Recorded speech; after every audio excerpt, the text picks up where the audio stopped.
Hey guys, welcome back to the channel. This is story about what if Naruto rude to Rias Highschool DxD part 1. Before I start, please do support for more amazing content and comments for part 2. Do consider to subscribe my channel and share my video to your friends and check out the description as well. Let's start the video. How much longer will you continue to stand there? A normally bland and monotonous voice inquired, which held a dash of irritation. Her face was unreadable to most, but not to him, never him. He had known her for over 1,000 years, and yet for the life of him, he couldn't comprehend why she had chosen this form. To hear her almost dead voice from a childlike appearance was a tad frightening to him. They made sure to remain out of sight to everyone, even the supernatural. It wouldn't benefit them in the slightest if someone glanced to the sky and saw a man and a little girl floating in the sky without any kind of assistance. This world functioned better if people believed the supernatural was just myths and folklore, used to get children to behave and eat their veggies. The owner of the monotone voice was a little girl with waist-long black hair, black eyes with reptilian slitted pupils, and elven-tipped ears. Her attire consisted of a black shirt with a blue X over her upper chest around, a matching colored skirt and a bright pink jacket. She was wearing black knee-length socks with turquoise blue hearts climbing up the right side. On her skirt were two hollowed-out hearts with a little golden ribbon design underneath. "I thought you longed for silence, could you be becoming human like the rest of us, office?" A youthful voice teased out, sounding like he took some joy in asking that. "Don't be foolish, Naruto," Office countered back, her tone showed a bit more irritation. Naruto didn't let it get to him and just smiled softly ahead. Naruto was not a being native to this world, but he had been here long enough to think of it as home. The much younger man had tried not to wear anything too flashy, but failed apparently. He had picked out an orange dress shirt, a pair of form-fitting black jeans, a matching pair of dress shoes, and finally a charcoal suit jacket. The two were stationed above Kuo, a small town in Japan that was soon going to become a hotspot for future supernatural activity. Naruto's smile never faltered as he looked around at the people going about their day, them remaining oblivious to the fact that right above them were two superpowered beings capable of destroying Japan many times over. Well, Office definitely, he hadn't thought about trying it himself. The reason they were here, more so Naruto, Office had just tagged along because she was disinterested in being alone for the moment. The youthful-looking shapeshifter followed his gaze and found his target almost straight away. The target of their interest was a building. It was especially large considering the city's small standards. The building itself looked rather plain in both style and shape, but it was the only club in the city, so it earned itself some points there. The office herself didn't care enough to provide any meaningful commentary, although her sole reason for existing was removing Great Red from the gap, so her lack of opinion could be excused. While lackluster in appearance, it had something to help it stand out. A giant leaf with the symbol of Konoha, hollowed out in its center, underneath it in big bold letters. Hanahagakure. The longer the pair stared, the more nervous Naruto felt. He took a risk and tilted his head in the direction of his companion, smiling sheepishly when he caught her deadpan expression. "Konoha? Really?" Her voice made him even more nervous. "I'll admit I couldn't think of anything else, alright." Naruto sighed softly to himself, his smile forgotten. "I just needed something to remind me of home, especially after all these centuries." That set her expression back to neutral. She could understand missing one's home. Besides, the only link to my home dimension is a comic or manga as they call it here, so it shouldn't be an issue. His smile returned after that. "I suppose we should take a look considering you dragged me out here. I want a silencing barrier on it, so I can't hear the outside," Office demanded, despite it was her initiative to tag along. "So demanding," Naruto sang, extending his senses and luckily enough finding the building empty. Clicking his fingers, their eyes picked up a very faint blue glow. "Let us go." He cheered before vanishing in a flash of yellow, a purple one following directly after. The very moment the two overpowered being reappeared, a different sort of mood had been set, mainly for Naruto. He had always been open about his mood, his expression giving it primarily away, and even now was no different. He looked excited to see the fruits of his people's labor. A fine job had been done in his experience, he almost felt at home. The office just looked around with a blank expression, except for the faintest of glimmers shining in her eyes. If Naruto was being honest, he hadn't a clue with how to run a nightclub, then again how hard could it be? This was not a venture for profit, already having amassed enough to buy a country if need be, when you lived as long as he had then money didn't hold any value to him. So it didn't matter if the business made anything. Win or lose, it still served its purpose as a front for their stay in Kuo. "Tables shaped like leaves," Office spoke out loud with a cute tilt of her head, floating over to one of them before lowering herself onto it. Giving it a gentle tap with her foot, minding her strength as to not break it in half. The name translates to village hidden in the leaves, so leaves are kind of a focal point of the establishment, Naruto explained with a shrug before walking over to Office. Picking her up by her jacket and setting her on his shoulder, before proceeding to give her a tour of the place. He was lucky enough to check this place for signs of life before they flashed here. If someone had been present who was not aware of the supernatural and started to make a fuss, then there were two things to be done. A. Would be a mind wipe, or B. Would have been obliterated on the spot so Office could reclaim her silence. Granted, she doesn't do it that much, but you never know with her. Luckily enough, she looked to be quite passive at the moment. When you would walk through the entrance, it would be as follow. The bar would be located on the right-hand side of the ground floor, with a VIP section situated above, accessible by a staircase. It was through the VIP section is how you would get to the manager station for whoever was in charge for the night, mainly himself. On the ground floor directly opposite the bar on the other side of the room were the booths with leaf-shaped tables. The booths were black leather with seals inscribed into them for self-cleaning at the end of the night. You could fit between 6 to 8 people per booth, the entire left side looked to be filled with them. In between the bar and the booths, the dance floor, big enough to fit around 50 to 100 people. The light situated around appeared to angle more light towards the dance floor, as that should be the busiest area for the night. In front, on a slightly elevated stage, was a DJ booth. Bathrooms were located to the right of the DJ booth. Naruto toyed with the idea of having two different sets of bouncers, one for humans and the other for supernatural. In the end, he decided to employ his people for both. Even though he didn't have any idea what he was doing, he still wanted this place to be a respectable establishment. He knew to keep a closer eye on the supernatural side, they were bound to be trickier. If there was one area he needed, it was an area for adults to have a smoke. Most of them smoked, especially when they had some alcohol in their system. If he couldn't provide that, then no point in even opening. Speaking of the opening, he was going to have to find a way to advertise the debut for the joint. That was not something he was knowledgeable about, he had no shame in admitting that, but he knew people who were more experienced in that field than him. He had an idea for some free publicity, but he would need to make sure the booze was kept far away, as the age to enter a bar in Japan was 20 or over. Most publicity is good, and it could serve to build a bridge with the devils, something he hadn't had for a long time. He needed them close to see if they kept their end of the bargain, or if they played him for a fool. If they didn't fulfill their end of the deal, then there was going to be hell to pay, no pun intended. He seriously hoped that hadn't played him for a fool, humanity had suffered enough under their guidance. Curse his bleeding heart, sometimes wanting to see the best held you back. By the time Naruto had shown Office around, the little dragon had not kept quiet. When she had a question or wanted to know something, she would point and ask. It delighted him. In truth, it was nice to see her take any form of interest in something other than Great Red. Mostly everything feared or was extremely wary of Office and her power, and whilst he had some reservations about engaging her in combat, one thing was clear.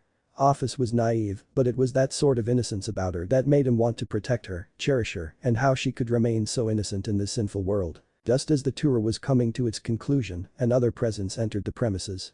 Scanning the signature for a second, Naruto quickly turned around with Office on his shoulder, offering a warm and welcoming smile, an action that was returned. A rather youthful-looking young woman, with long vibrant brown hair, a high ponytail that extended down to her waist. Her build was fairly short and slim, but that didn't cut any corners regarding her beauty, nor did it make her look weak. At most, she looked very athletic. Her strikingly hazel-colored orbs locked onto his form almost instantly, her smile rose a touch. The black mock-neck solid tank top looked great on her as it highlighted her assets were looked to be a solid C-cup, a pair of matching colored skinny jeans that drew enough attention to her thighs, and finally some boots to complete the outfit. The mysterious woman looked to be unable to contain herself anymore, closing the distance faster than should have been possible. She leapt and easily encircled her arms around his neck, with her legs wrapping around his waist, as if he was a giant teddy bear. Whilst many would view this as an overly affectionate lover reuniting with their significant other, Seraful being a known person for being overly affectionate toward her sister. Naruto's relationship to the woman being more father in nature, she was just excitable. In her bout of excitement, he had forgotten about Office. Glancing to his shoulder to see she had vacated her spot, looking up he saw her hovering a few inches about him. Her expression displaying an almost minuscule frown aimed at the girl. "Tori, please give a warning next time, Office is giving you the look again." Naruto tried not to be too bothered by it, and he was thankful that Tori had mellowed out, but she made it a habit to annoy Office when she got the opportunity. Tori just smiled at Office with a twinkle in her eye. "Oh, you're not being salty, are ya?" Not bothered in the least about antagonizing someone who could turn her into a bloody paste with just a wave of her hand. Naruto wondered if it was a secret ability for her to hang off him like a sloth. He didn't bother listening to their banter, whilst he thought about one of the main reasons he opened this club here in Kuo. This place would be an important strategic location in the future. He held no doubt that Surziches and Seraful would take precautions once they discovered his presence here, especially close to their sisters. The question he asked himself now though was how long does he choose to remain hidden? He didn't have anything to fear here, especially from their peerages. He was a whole different fish for them. They would grow in time and prepare for some of the harder challenges, but if they would reach the capability to take him on was questionable, let alone his group. One problem was that he didn't want to involve his little brother, but that might not be an option anymore. It was almost like fate. 2 decades ago when he first passed through this town he felt their anguish. From his time when he was a healer, this pain felt particularly strong, and so he wished to help them. He found them at the cemetery burying what he found to be their second child, both were stillborn. Naruto would admit that he wasn't proud of what he did next, manipulating their mind a little to go and adopt, only to make sure a clone of his was the child they took home. He left his clone there to grow with them and make sure their next child would be born. Healing magic from his dimension cured almost anything here, provided you knew what you were looking for. Then a short time later, Mickey got pregnant again and this time she delivered a baby boy, but that wasn't the most interesting thing. He had Drake attached to his soul. It was all too much of a coincidence, but he stayed after they had their son. Letting them keep their memories, he grew attached to them and enjoyed the feeling of having a family, even if he felt a bit guilty. Naruto felt guilty for manipulating them, but he hoped that helping them have his say relieved a little of his burden. He did like having a family. It didn't make him any less grateful for what Kushina and Minato sacrificed for him to be allowed to live. Naruto's thoughts were broken by an animal-like snarl. He watched Tori jump off him and get right into Office's face, who looked monotonous as normal. It was to be expected. Tori was more of a confrontational girl, and Office was as cool as a cucumber. He placed his hand on Tori's shoulders and drew her back before she annoyed Office enough to take action. "Cut it out," he reprimanded her. Focusing all his attention on Tori now. "Where is Nishiki?" "He stepped out this morning," she responded with a pout. "Shit," Naruto cursed. "Well, if you see him tell him to give me a call." Turning his attention to Office, who looked like she had enough being here, no doubt because of Tori. "Office, you can leave if you want and we will speak later." The Ouroboros dragon disappeared the moment he said she could leave. Naruto sighed at that. Letting go of her, he walked over to the bar. "I wish you wouldn't annoy her too much." He walked around the bar, Tori coming to a stop and taking a seat. Knowing she would want a drink now, he took 2 glasses and filled them with ice. "Pick your poison." JD Double and Coke. Putting the glasses down, he fished out the measuring cups before picking up a bottle, pouring it into the cup before filling her glass. Doing the same to his one. Lastly, he grabbed the Coke gun and filled up both glasses. When the drink was made, he put a straw in it and handed it to her. Tori took it with a grateful look. Naruto left out the straw, raising it to his lips and feeling the cold beverage flow down his throat. The two soon descended into silence. That was until Tori decided to answer his earlier statement. "It's not on purpose, I only do it to lighten her up," Tori answered, twirling the ice with her straw. "I know, but even after 1,000 years, it still ain't worked. She ain't like us, we were born human, we have emotions, it is not that simple. So why do you keep trying?" He was genuinely curious. Tori was by far the one who interacted with Office the most except for himself. "You have already done it once, a creature you thought to be mindless. You helped it grow, so why can't we do the same for Office?" Naruto didn't have a response for that, so he left it there. Downing the rest of his drink, he left the glass on the bar. Going to go and check on the folks, leaning over, he gave her a chaste kiss on the side of her head. "I am proud of how far you have come, never forget that." Naruto walked away after that, missing the smile on her face as she resumed her drink in silence. When Naruto stepped out of the club, the sun was shining. Giving off a stretch to limber himself up, not noticing his shirt rose a little, giving off a free show to some of the women who were close by. He smiled and waved at them as they blushed a little. The ones that had partners blushed while their male counterparts glared at him. He paid them no mind and started walking toward the hideaus. As he started to walk, he realized his adopted kids would be coming home tonight. He would need to make sure they wouldn't be detected, or that could pose an issue that he wished to avoid until later on. Sona would be cautious and message her sister, whilst Rias would most likely try to get one of them into her peerage, especially with her upcoming engagement. He hoped Serziches and Serafal had kept their promise to get their race to treat humanity better. It had been the one thing he asked of them. Humanity needed someone to guide it, and if they couldn't, then he would.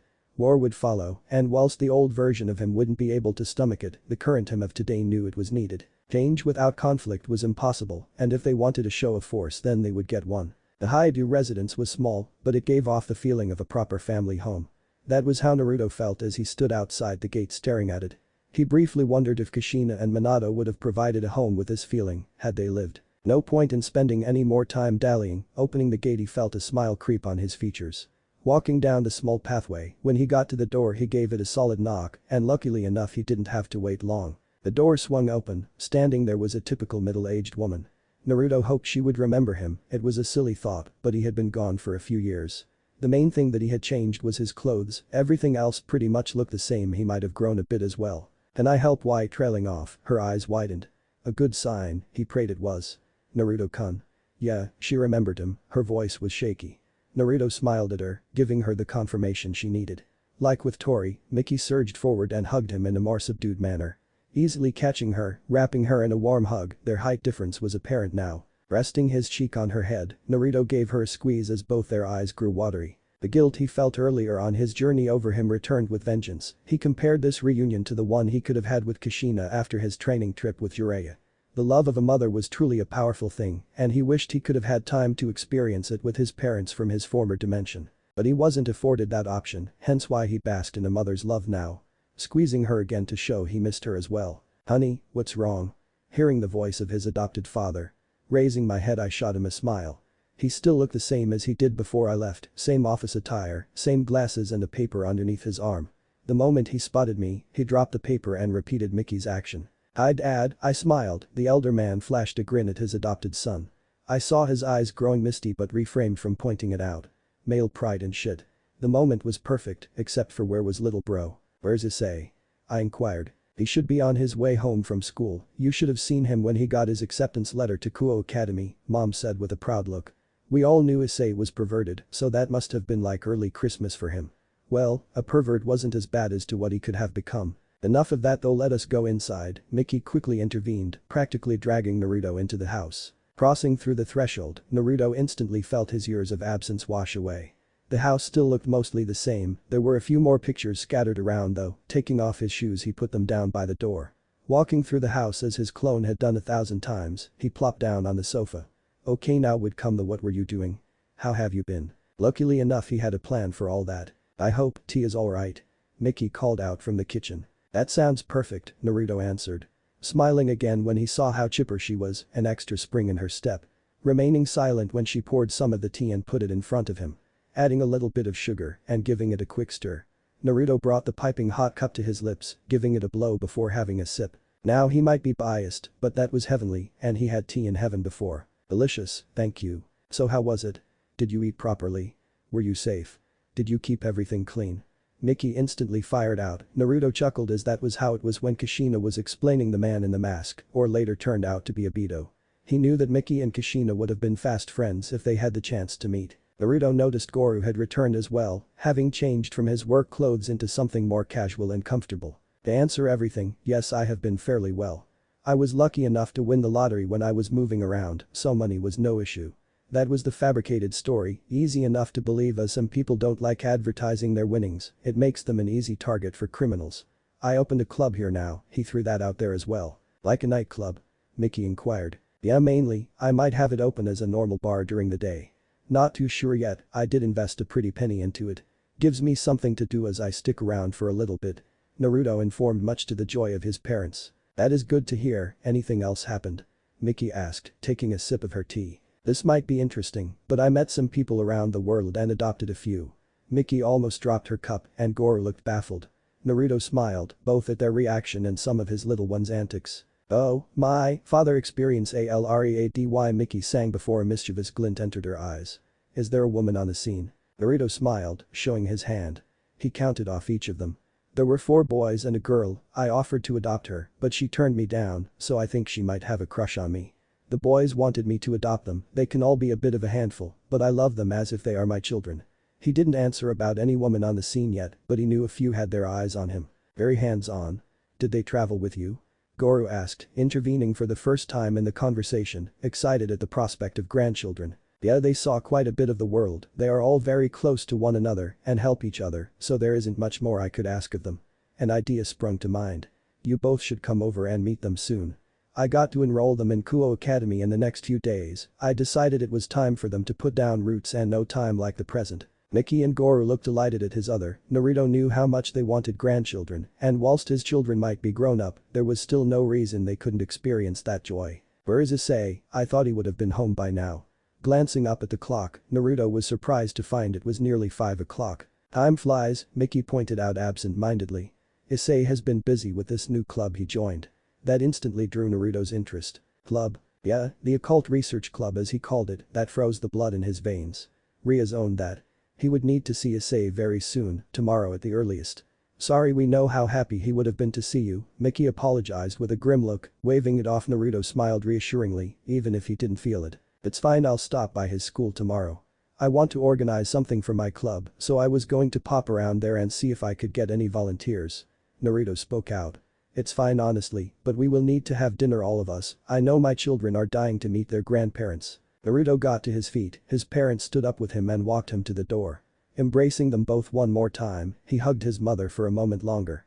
I love you both, Naruto said with a smile targeted at them. We both love you too, they warmly returned. Naruto gave one last smile followed by a wave before leaving, walking down the pavement. When he was out of sight, his smile instantly vanished and his eyes narrowed. Issei being a part of the orc was troubling, then that must mean he is a devil. If that was true, then there must be a reason he was reincarnated, and Drake could not be entirely the reason. The lack of a draconic aura surrounding the house gave that impression. He would need to question him tomorrow and then explain how he knew of the supernatural. Oh joy, he wasn't going to explain everything. That would be too much pressure, especially when he was questioned by Rias.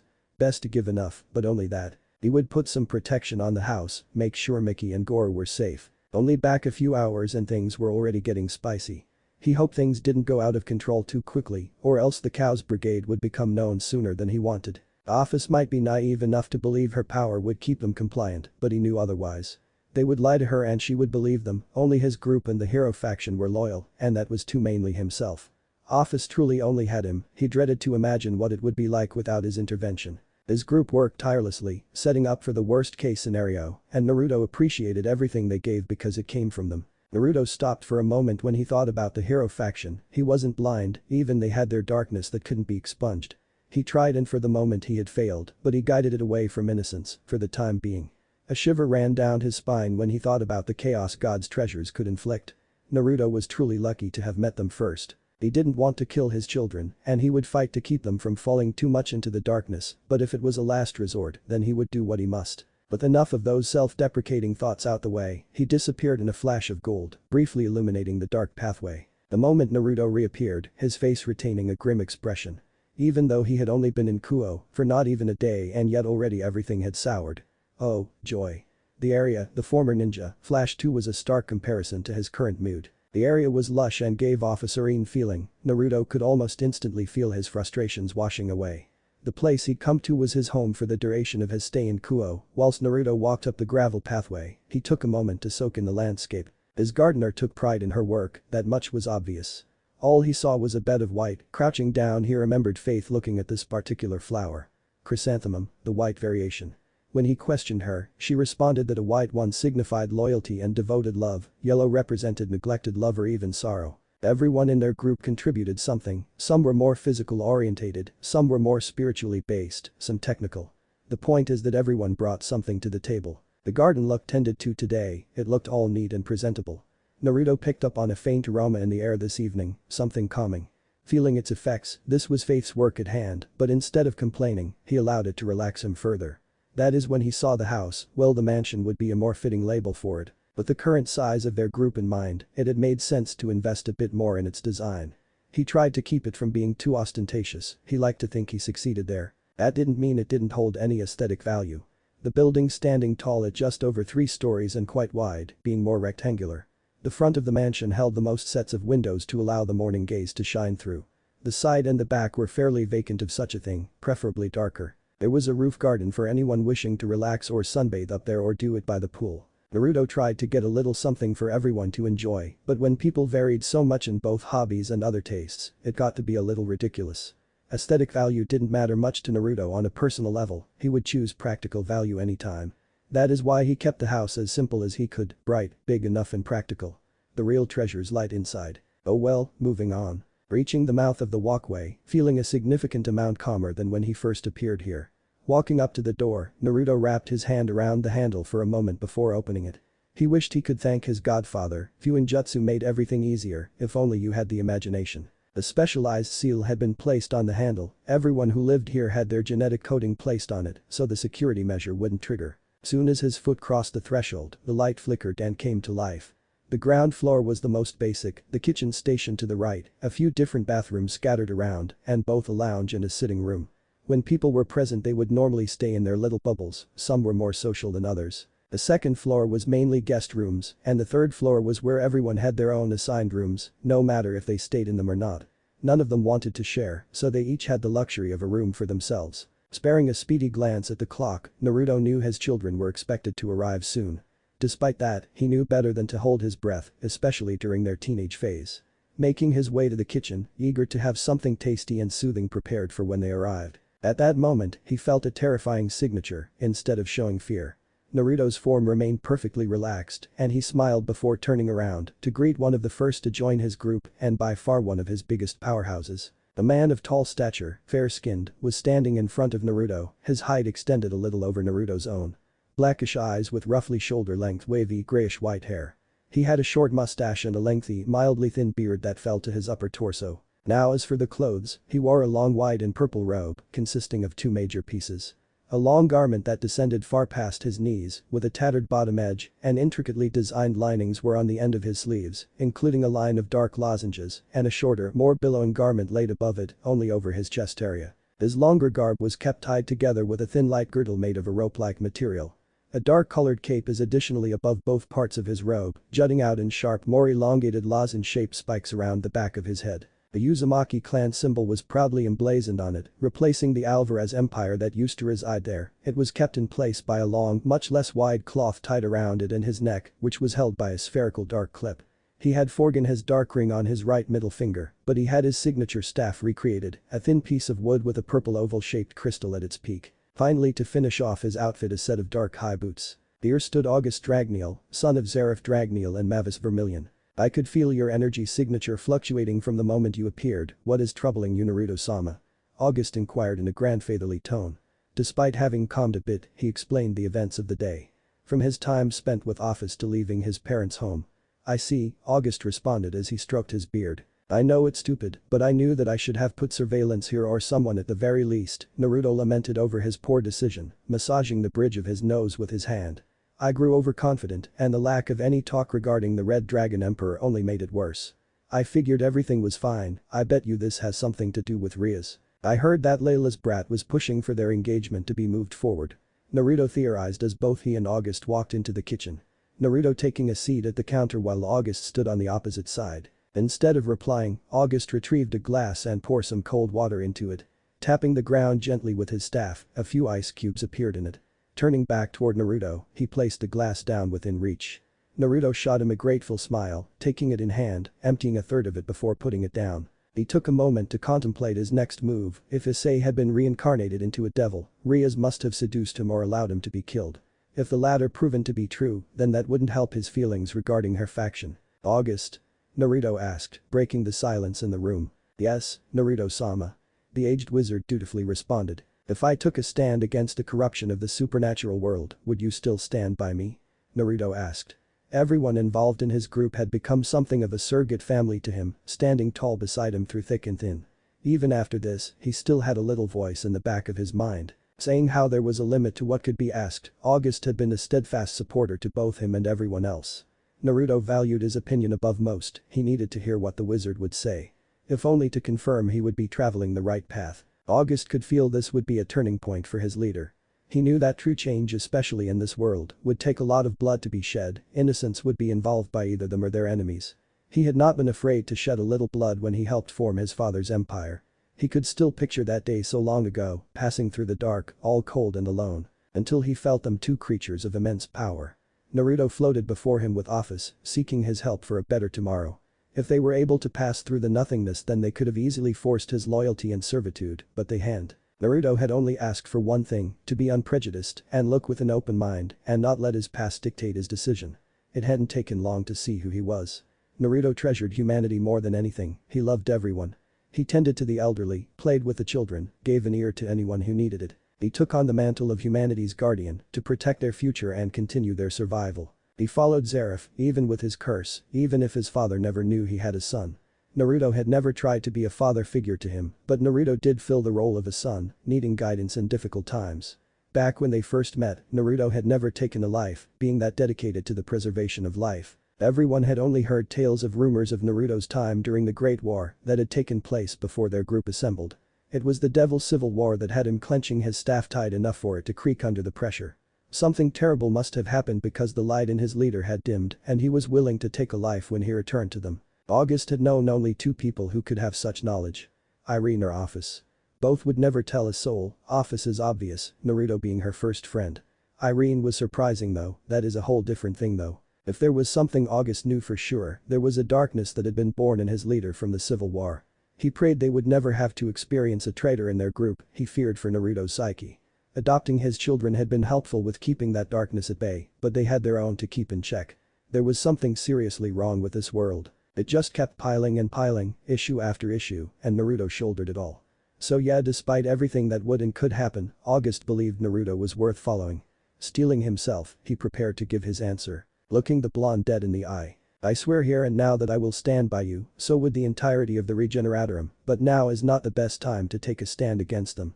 The Cows Brigade cannot remain in the darkness for much longer, certain people are becoming restless with the lack of progress in their ambition. August paused for his words to settle in. It might be a childish thought, but they might come to their senses and realize their folly. If they do not and you deem no redemption available for them, you know that some of our people would be delighted in the opportunity to take the fight to them. Irene was one of the most vocal in favor of violence. August finished with a grumble. A genuine smile came across his features, getting to his feet. Naruto rested an arm over August's shoulders despite the slight height difference. The aged wizard returned the affection with a grandfatherly smile. After a moment of silent gratitude, Naruto returned to his seat and took another sip of water. Then something came to mind. Do you have an idea where Irene is? I couldn't sense her signature on the premises. August clicked his tongue in annoyance. I fear she is most likely soaking in the hot springs, you know exactly how she is now. He responded with a rare roll of his blackish eyes. Now, since she got her humanity restored, she is enjoying everything she missed. Naruto defended her whilst scratching his cheek, a faint dust of pink colored his normally tan cheek. Remembering a time when he came to check on her during her time spent soaking. Yes, losing something for 400 years, then spending over 1,000 attempting to reacquire it. August countered with sarcasm. Yet when someone annoys her she'll go all dragon on them, doesn't seem like she has changed much. Despite the negativity of his comment, he did chuckle good-naturedly at the end. Naruto grinned. Despite how it appeared, he knew that August was fond of Irene, both having come from the same dimension. He never told August, but it was Irene who guided them to him, leaving that for her to decide if and when she wanted to reveal such information. I won't claim to know what she was like before, but we both cannot deny that she is calmer and happier now. I do find her more aggressive side so sexy until she goes ultra dominatrix. Still hot, but she can be a very creative girl when she puts her mind to something. He remarked with a knowing grin. If Irene could hear him speak of their occasional activities, then she would rip him a new one before taking them to the bedroom to calm her down. Their relationship had originally started as comrades, but then evolved into occasional lovers. That is how he found out about her sadomasochistic fetish, with a body like that having her so submissive he struggled to word it correctly, although he made sure to switch up who had control. August looked like he swallowed a lemon, but before he could form any words, a bright light erupted from the entrance war. Naruto's eyes narrowed for a moment before they brightened tremendously. Otu-sama. A soft and shy voice came from the direction of the light. Naruto downed the remains of his glass before getting to his feet and moving swiftly to greet his children. Entering the next room after only a moment, he saw all 5 of them standing there, looking a little scuffled, but otherwise all a-okay. Despite not seeing them for a short amount of time, Naruto instantly spotted the one who called out to him earlier, scooping him in his arms for a bone-crushing hug. Wah! Faux tears trailing down his face. August, look at how much they have grown. Soon they won't need me. Leo, promise me you'll never grow up. Said mentioned boy, sweat dropped as his adopted father threatened to drown them in his tears. Those stupid treasures have somehow evolved and speeding up their growth, Naruto whispered as if just uncovered something. August walked aside in annoyance, a common action when Naruto was showing his more goofy side to his children. Leo or Leonardo, wielder of the Annihilation Maker, one of the top 5 Longina sacred gears. He appeared to be a short dark-skinned young boy, with grey-blue hair and bright violet-colored eyes. He was wearing a dark purple gakurin with a matching colored coat with golden trimming on top of it. Boy, you haven't greeted the rest of us, all you did was grabbed Leo and started bawling like a baby. A more masculine voice interjected. Why won't Nakon greet me like that? The lone female of the group wailed. Back not even 5 minutes and I already want to leave, a very smooth voice spoke out, being careful not to poke anything with his signature spear resting on his shoulder. Boy, Cow stop being so broody, don't think just because you have that toothpick you're immune to my punishment or I'll call Irene. We both know she would love that Naruto responded to the leader of the hero faction, taking joy in the Ashen look that came over his face. Apologies Otu-sama, I know how creative Akasama can be in her choice of punishment. The hero descendant tried to hide how much that bothered him, he ignored the toothpick comment, knowing his father would carry on if he showed any weakness. Perhaps you could let Leo go father, he isn't supposed to be purple. Cow cheekily intervened, saving Leo as Naruto eye twitched. Come on then, let me get a look at you, Naruto told them, his tear had all but vanished and he didn't look as goofy as he did a second ago. He pretended not to notice the grateful look his youngest shot the eldest. Cow is a handsome young man, with short raven-colored hair and striking blue eyes. He was wearing a combination of the Gakurin, one mostly wore in the fall, and ancient Chinese attire. He was also the leader of the hero faction, eldest of his children, and the wielder of the true longinus or toothpick as Naruto referred to it. The masculine voice that spoke out earlier was Heracles. A tall man standing at 2 meters tall, with a well-built body and shoulder-length gray hair. Like everyone else here, he wore a Gakurin with Greek-inspired armor covering him. Georg, the only one who hadn't spoken since arriving. Like everyone else he wore a Gakurin, and also like everyone else, he had something different over it. A burgundy-colored mage-style robe with a feathered cape. He had light brown hair and glasses. He was also another longinus user, for the dimension lost. Now for the final member and the only one that did not accept his offer of adoption. Jean, a beautiful young foreign woman, with silky blonde hair that reached her lower back and deep sky blue eyes. Like her male companions, she wore Gakurin, but of the female variation, with a skirt. She wore some armor for her upper body, which just about covered her large dot. The armor was mainly orange with parts of yellow mixed in. When Naruto's eyes met Jean's she blushed prettily and looked away cutely. Seeing his inspection over, he asked one thing he had been dying to. You all have been eating proper haven't you? Sapphire eyes narrowed. None of that fast food bullshit. The room grew tense, August smiled softly at seeing their reactions to such simple questions. Cow found anything else better to look at than Naruto, Jean blushed in embarrassment. Heracles froze, Georg found something interesting to stare at by his feet and little Leo. The young man tugged on his sleeve, Naruto directed his attention to him. Sorry Otu-sama, but that is all we ate, Leo revealed, Naruto's eye twitched a bit more, glancing at each of them for a moment to see if that was the truth. None would meet his eyes. Unfortunately, speaking about their past eating habit made him realize that he completely forgot about doing them something earlier. One more night wouldn't hurt, after his talk with August earlier and the dark thoughts, any specialness that would have gone into the meal's preparation. Glancing over his shoulder, he looked at August who looked to be reading his mind, gave him a solemn look in return before one head nod. I guess we can deal one more night with that stuff. He told them with a smile, it became more genuine when he heard their cheer. With everyone having retired for the night, Naruto was resting in his room with a small smile on his face.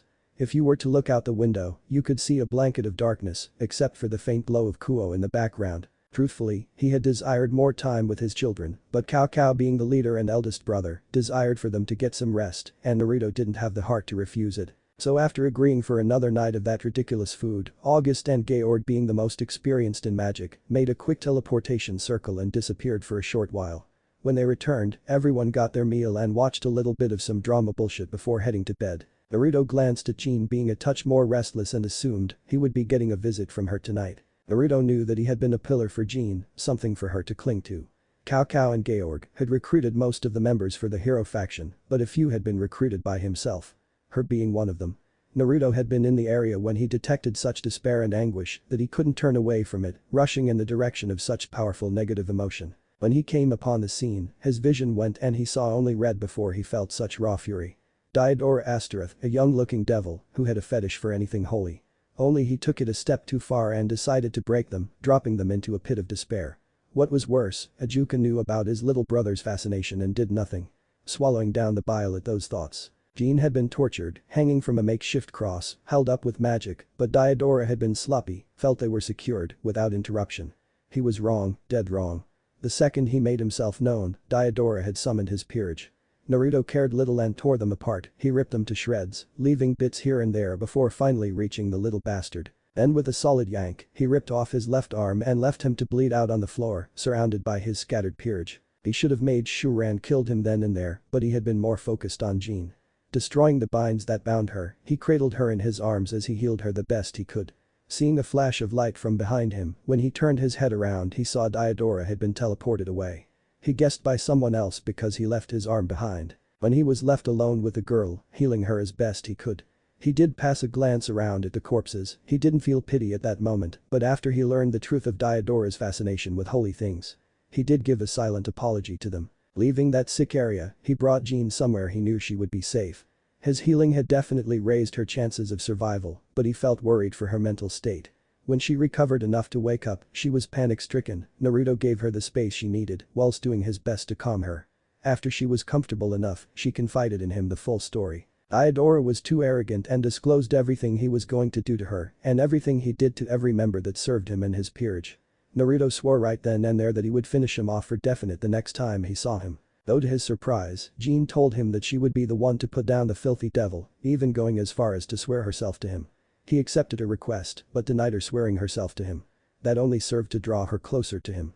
As she healed, Naruto knew she was a lonely soul, so he tried to bond with her. He spoke to her as herself, he played games with her. He sat back and listened intensively as she about her life in the church. Due to her having the spirit of the Maiden of Orleans, everyone had deemed her to be unapproachable, and she lived life on a pedestal. What struck him the most was when she told him how lonely she had been. He gently held her hand in his own and told her she would never know such loneliness again. Everything had been smooth sailing from there. Once she had made a full recovery, he introduced her to the hero faction who at that point only had members. Naruto knew that Jean's loyalties were with him more than Cao. He also knew that she would follow almost any order given to her, within reason. But still, it never did hurt to have someone on the inside, and as much as he loved his children. He knew they would withhold some stuff from him, he just hoped that he never needed to use her position in the future. Naruto's eye caught the small amount of light from the door and the slight creak. He was right as Jean poked her head through, giving him a sheepish smile that made her look so adorable. "You can come in, I have been expecting you." That must have come out differently than in his mind because her face went bright red. Quickly recovering though, he grinned as he realized she must be having dirty thoughts. Taking a quick breath, she recovered and stepped through the door. Jean had decided on a modest nightdress tonight, it was wide and not transparent, but gathered she still had her bra and panties on. Naruto sat up a little bit and gave a warm smile. He knew she still felt the fight-or-flight instinct when alone with a guy, even him. So he showed a little bit of visible relief when her posture relaxed a little bit and she took a deeper breath before closing the door. Watching her slowly make her way closer to him, each step allowed her to feel more comfortable. As she neared the bed, she sat down on the edge. Jean looked around the room to see if anything had changed since the last time she was here. Naruto by far had the most Spartan room out of everyone, except maybe Alma. The lack of expressing herself, given her condition, could easily be excused, although Naruto had been more of a minimalist, he only had what he would need. He didn't spend on pointless baubles, only what he deemed a necessity. That is why he only had a king-sized bed, a wardrobe and a desk and chair. Oh yeah, he also had orange bed sheets. She remembered the one time she playfully mocked him for them. He laughed it off and blamed that on his parents. He told her a bit about them, how his mother had red hair and his father had yellow. She would never admit it for fear of dying of embarrassment, but his love of orange is what inspired her battle armor's primary color to be just that. Eventually, her sky blue locked onto his sapphire. "Hey," she greeted with a sweet smile and a small amount of nervousness. "Hi," he responded with a laid-back grin. "Not that I am not happy to see you, but what you doing here? I gathered you would want your own bed tonight." He asked her softly, gently scratching the top of his head. "Why do you think I came here?" Tilting her head as if it was obvious. "We haven't seen each other for a month and I wanted to spend time with you." Her expression then took a dive. "The nightmares have come back, of that day." Her finger gently trailed down her arm before she cringed a little as if she could still feel the phantom pain of that day. That day had been both her worst and one of her best. The worst because it planted the seeds for her hatred of devils. She grew to hate most of the supernatural, but devils would always be at the peak of her anger. That is why whenever they went after a devil, it got her a little murder happy and she would kill them all if she could, but she wasn't strong enough to take them on. Her greatest despite the pain she felt that day and after. It led her to meet with Naruto, being taken in by him, nursed back to health, being so close to him used to give her tummy a funny feeling. Like Jumpy, her face would get really warm and she would sometimes feel lightheaded when he did that Naruto smile. It was bizarre and frightening, but Naruto's packed magician explained after noticing, and it felt like a brand new world became available to her. She desired Naruto, despite her hesitance to act on those feelings, he let her move at her own speed. His light was reaching her, no matter how dark her world became, he would be there for her. To comfort her, and one day she would express how important he truly was to her. Naruto continued to watch her, his eyes both patient and caring. He moved a little to the right, letting her claim the left. He blinked when she slowly moved closer to him until she was within touching range. Her hand wrapped around his left forearm, raising it up a little as she crept underneath it before resting it over her. Jean completely missed his astonished gaze, her heart rate increased drastically at the bold move. Finding strength in the warmth emitting from his body, she felt like she overcame something, it felt euphoric to the young maiden. Her face heated up drastically, taking an internal breath, she dug her face further into his chest. Naruto gulped, shutting his eyes to stop the moisture that threatened to build. He then tried blinking rapidly, when they refused to budge he gave up. He was surprised by the bold action, but damn was he proud of her. He gave her a faint kiss on her crown, taking in the scent of her shampoo.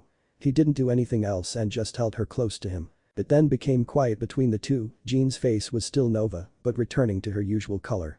Naruto took this opportunity to think, he had garnered an idea of how she felt about him, definitely something of more than a friend. He wasn't oblivious anymore, he could either see or sense how women felt as he passed them, even among the supernatural. Jean though was entirely different, her world had almost been stripped away, and a part of him wanted to stay her friend, but he couldn't deny what he felt a bubble in his chest when he saw her. He was attracted to her most definitely, he would never deny that, he knew she was attracted to him, but he didn't know the depth of her love. He had at the time pretended to not catch her longing glances at him.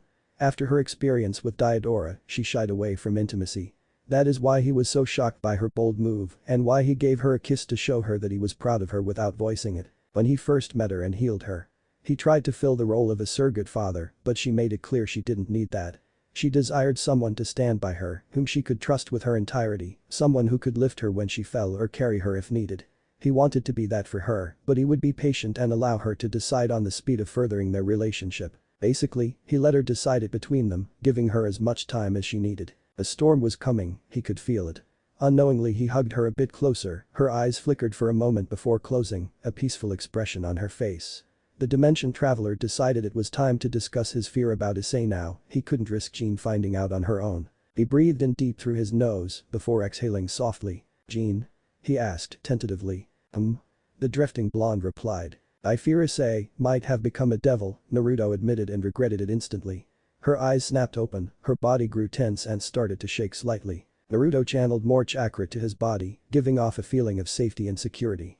He saw it working when she calmed down, resting her head in the crook of his neck as if hiding from the world. "We might have to fight him one day. It wasn't a question. I was happy to meet someone connected to Nakan, and now that person is a filthy devil."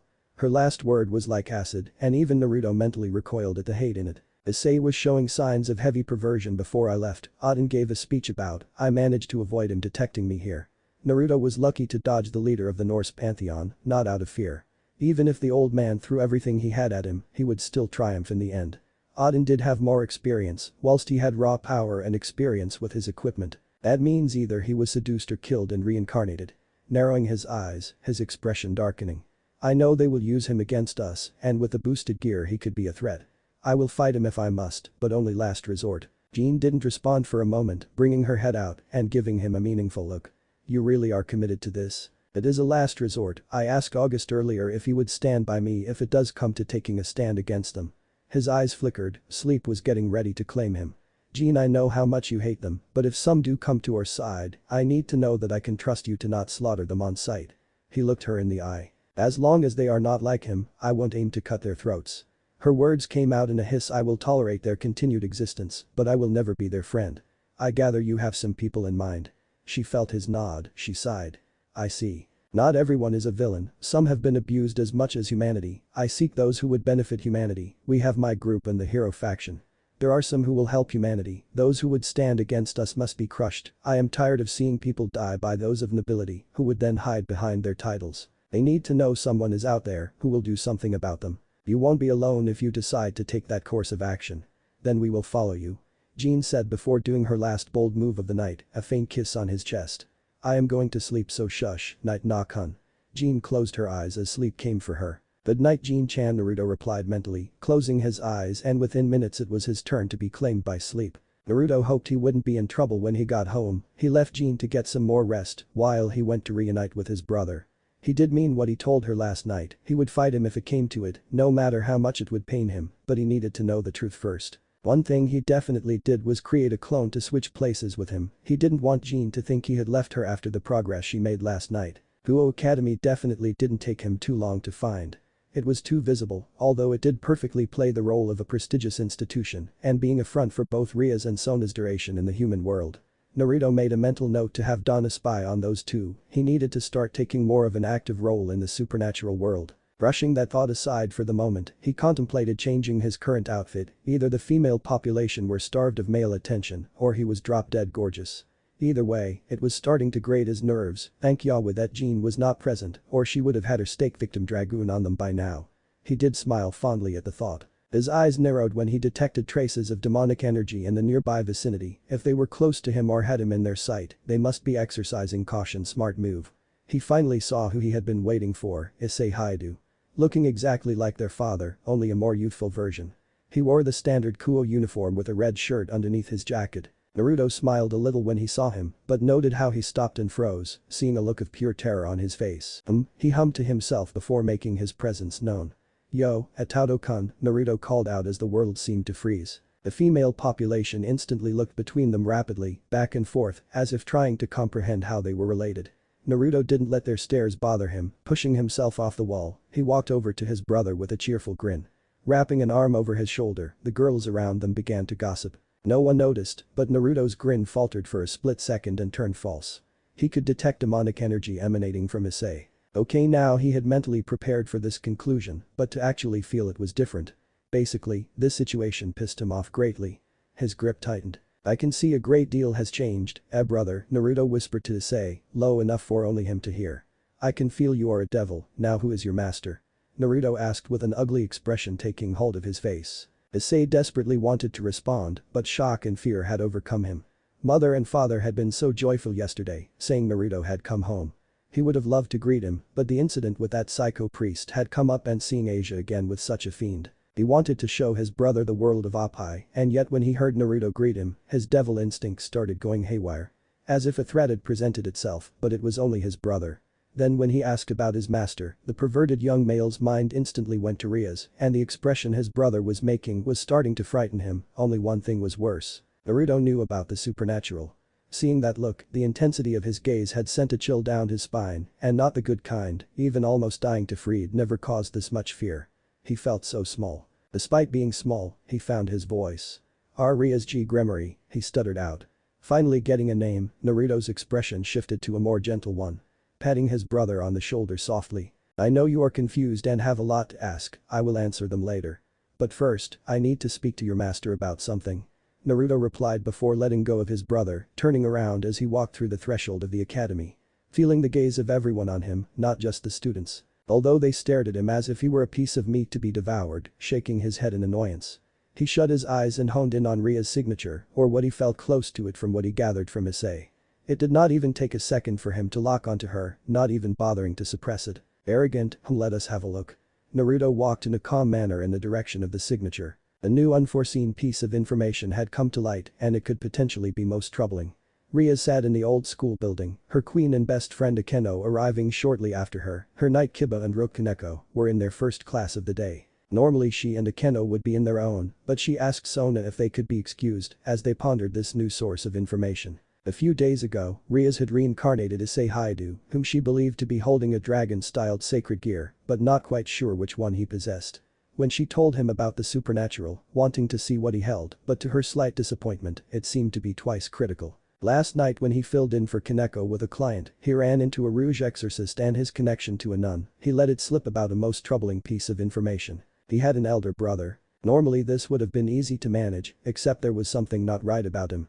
Everyone held a sort of paper trail, a digital footprint if you will, but there was nothing tangible she could use against him. The main thing she found out about him was that he left Kuo around the same time as Cleria Belial, who died in mysterious circumstances. There were also few pictures linking him in various countries helping the poor and sick and visiting various orphanages. Yes, she could use them, but she was not willing to resort to harming children to get one over someone, not even at her lowest point would she do that. Naruto Haidu, a man who experienced the world, won a foreign lottery, setting him up for life money-wise, also potential link to other pantheons. It felt wrong, it didn't add up to her. Why did he really leave? How strong could he be now? Was he knowledgeable of the supernatural, or was his appearance in these countries a stroke of luck? If he did in fact know of them, how high was he on the food chain? With his reappearance, a pit settled in her stomach. She made a mental note to confront him later on. If he was, in fact, an average human, then she would remove his memory of their encounter and let him go on living his life. Until then he was a puzzle she desired to solve. Her pondering was shattered when her door was violently slammed open, the wood creaked and looked like it could fall off its hinges.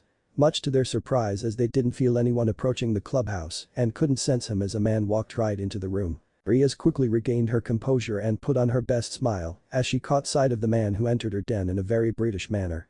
He was very handsome, even more than in the picture, a new realm of possibilities presented itself. Her greed taking the initiative for the moment. He definitely wasn't normal. If she still couldn't feel him even standing a few feet in front of her, could she sway him to her side? "Hello, might you be so kind as to explain why you booted in my door?" Rias took the lead as her duty as a king, her queen Akeno giving a smile, whilst she tried to analyze the man as best she could, his posture not giving anything away. Naruto looked at her for a moment before deciding against answering her at this moment.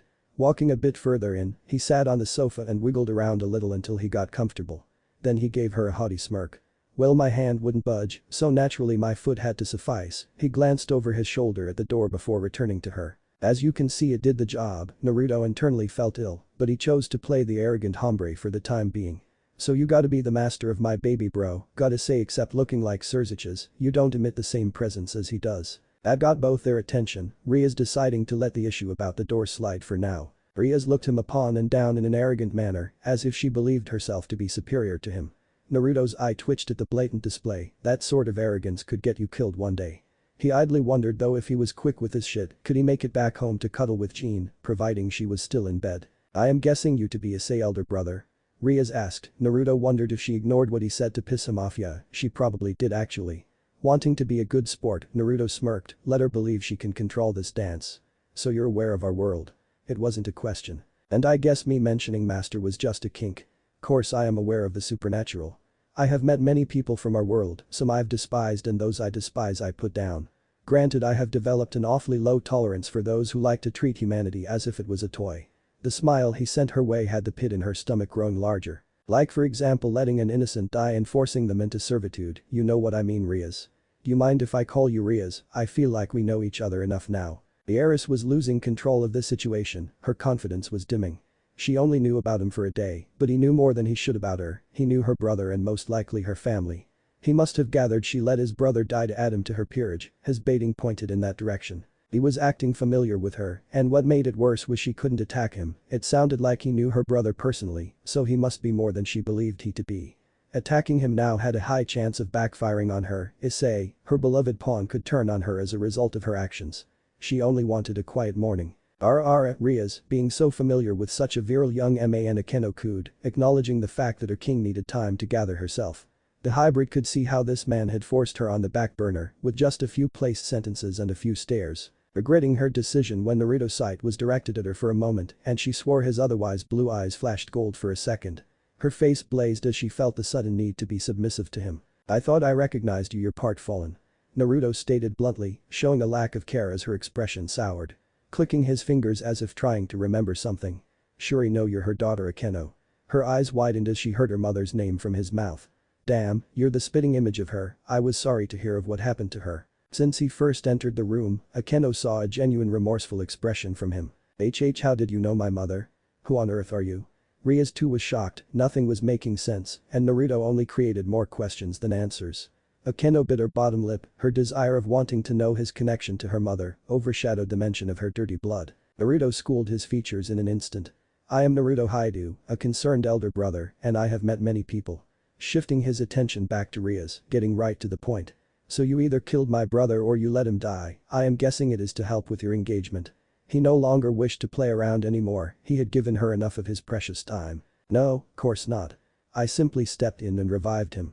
I wouldn't dream of pulling something so nefarious, especially with such a concerned elder brother on the scene." Rias attempted a half-truth. "You want to know something?" he asked. She nodded. "You need to learn to lie better. You only learned of my existence yesterday, so quit the bullshit." He bluffed, hoping Issei hadn't mentioned him to anyone before now. He had been playing on so little information, definitely getting Donna to make the necessary arrangements tonight. Ria's eyes darkened, Naruto didn't back down and matched her intensity for a moment before he got to his feet. "Not going to ask me to join your peerage?" Naruto asked snidely. "Thought you would have, especially with your engagement to Layla's brat." Naruto's smile held no warmth. That appeared to be her breaking point. "How do you, who the fuck are you really?" Rias shouted, rising to her feet, in her hand was her bloodline.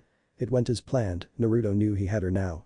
His face flashed with an expression that frightened them both to their cores. Your power doesn't frighten me, it is nothing compared to your brother's. He took a confident step toward them. I know you let him die, but tell me who delivered the final blow, tell me or not even your brother will save you from my wrath. Naruto snarled like an animal, some of his power bled through the seal on his jacket. He wanted a name, so he could strike them down. Ria's expression confirmed everything he believed. The bitch did allow his brother to be dragged into their world, for her own greed. Naruto knew that he would need to make his presence known to Sona before Rias would open her mouth and spread her poison.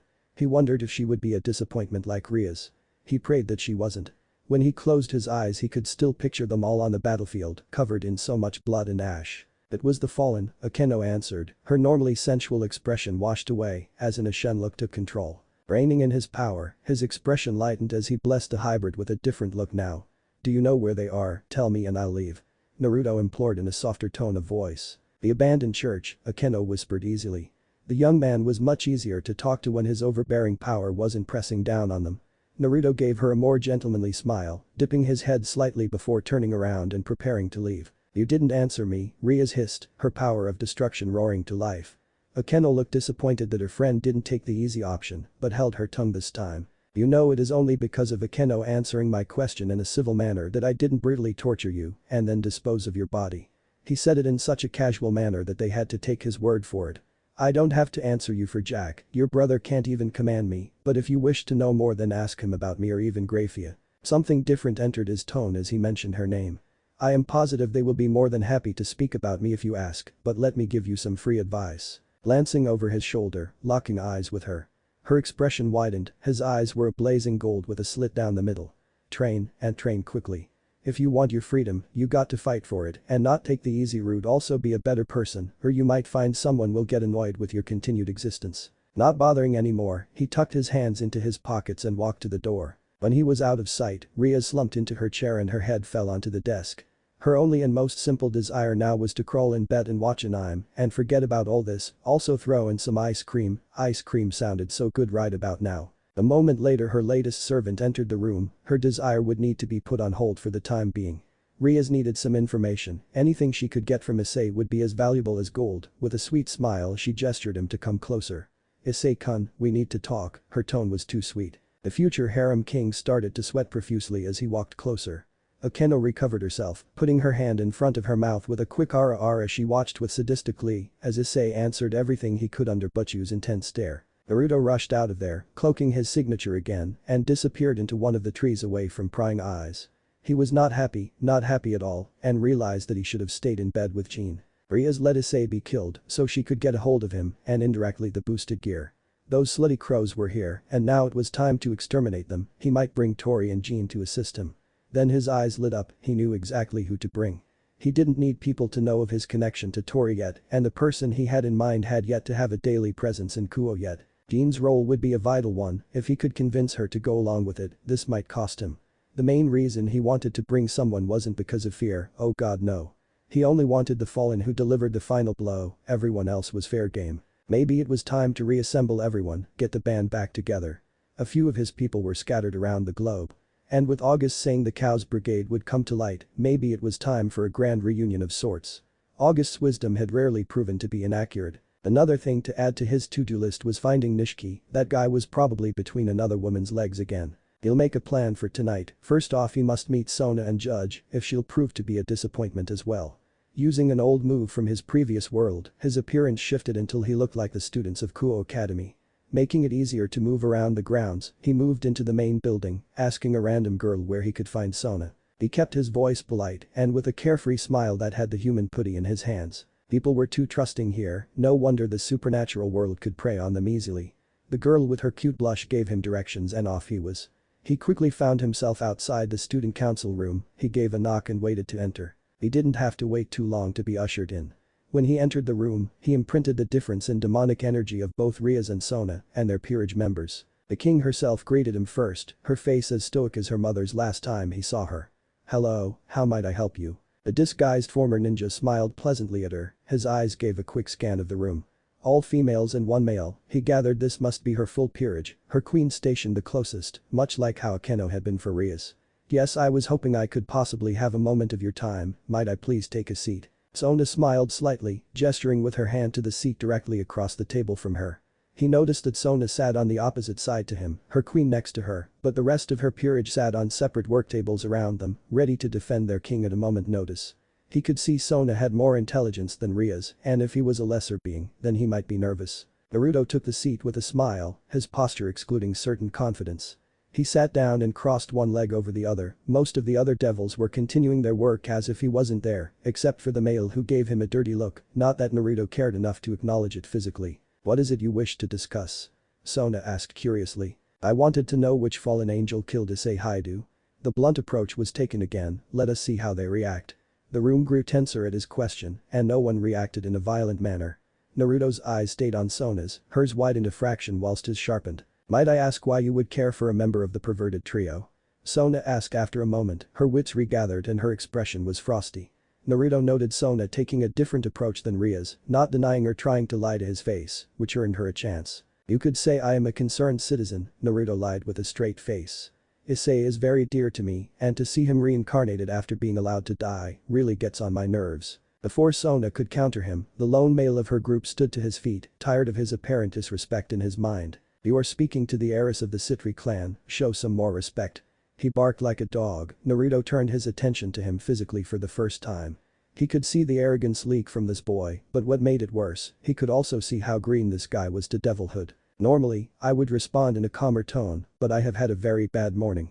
So I will say this once, you little scrub," Naruto responded with a snarl, scaring the bravado out of Saji. "There are many creatures out there who would have killed you for the look you gave me when I entered, boy, so shut that hole you call a mouth before I tear out your throat, turn what remains to ash before freezing your throat bland and mounting it on my wall as a trophy. I don't make threats lightly, so be mindful of whom you speak to, boy." Everyone looked frozen and horrified at how descriptive Naruto's response was. He saw they were not expecting that, so why not drive the point home? He turned back to Saji with a smile. "Next time I hear you speak like that to me, I shall remember it, and one day you shall feel my wrath. You devils live a long life, and so do I." For the finale, just like he did with Rias, he let out a sliver of his power. Saji dropping like a fly after that. Now with his point made, he returned his attention to the reason he came here. This must be the result of being sheltered, he gathered. Her face looked to be sweating a little, her face had turned pale, her expression showing how frightened she really was. "I had higher hopes for you than Rias, I expected you to be better than her, and to your credit you are, but not by much. Don't worry, I didn't harm the little bitch, no matter how much I wanted to. That whore let my brother die, then reincarnated him because she was too lazy and pathetic to get out her own fucking engagement to that little shit." He ranted, his disguise flashing briefly, as he panted. As it turns out, one of the girls recognized him. "You're Naruto Haidu," she exclaimed before Sona could. Naruto blinked. "Oh, you caught that," he said, sounding generally surprised. A brow rose in her direction, she blushed at the intensity of his gaze.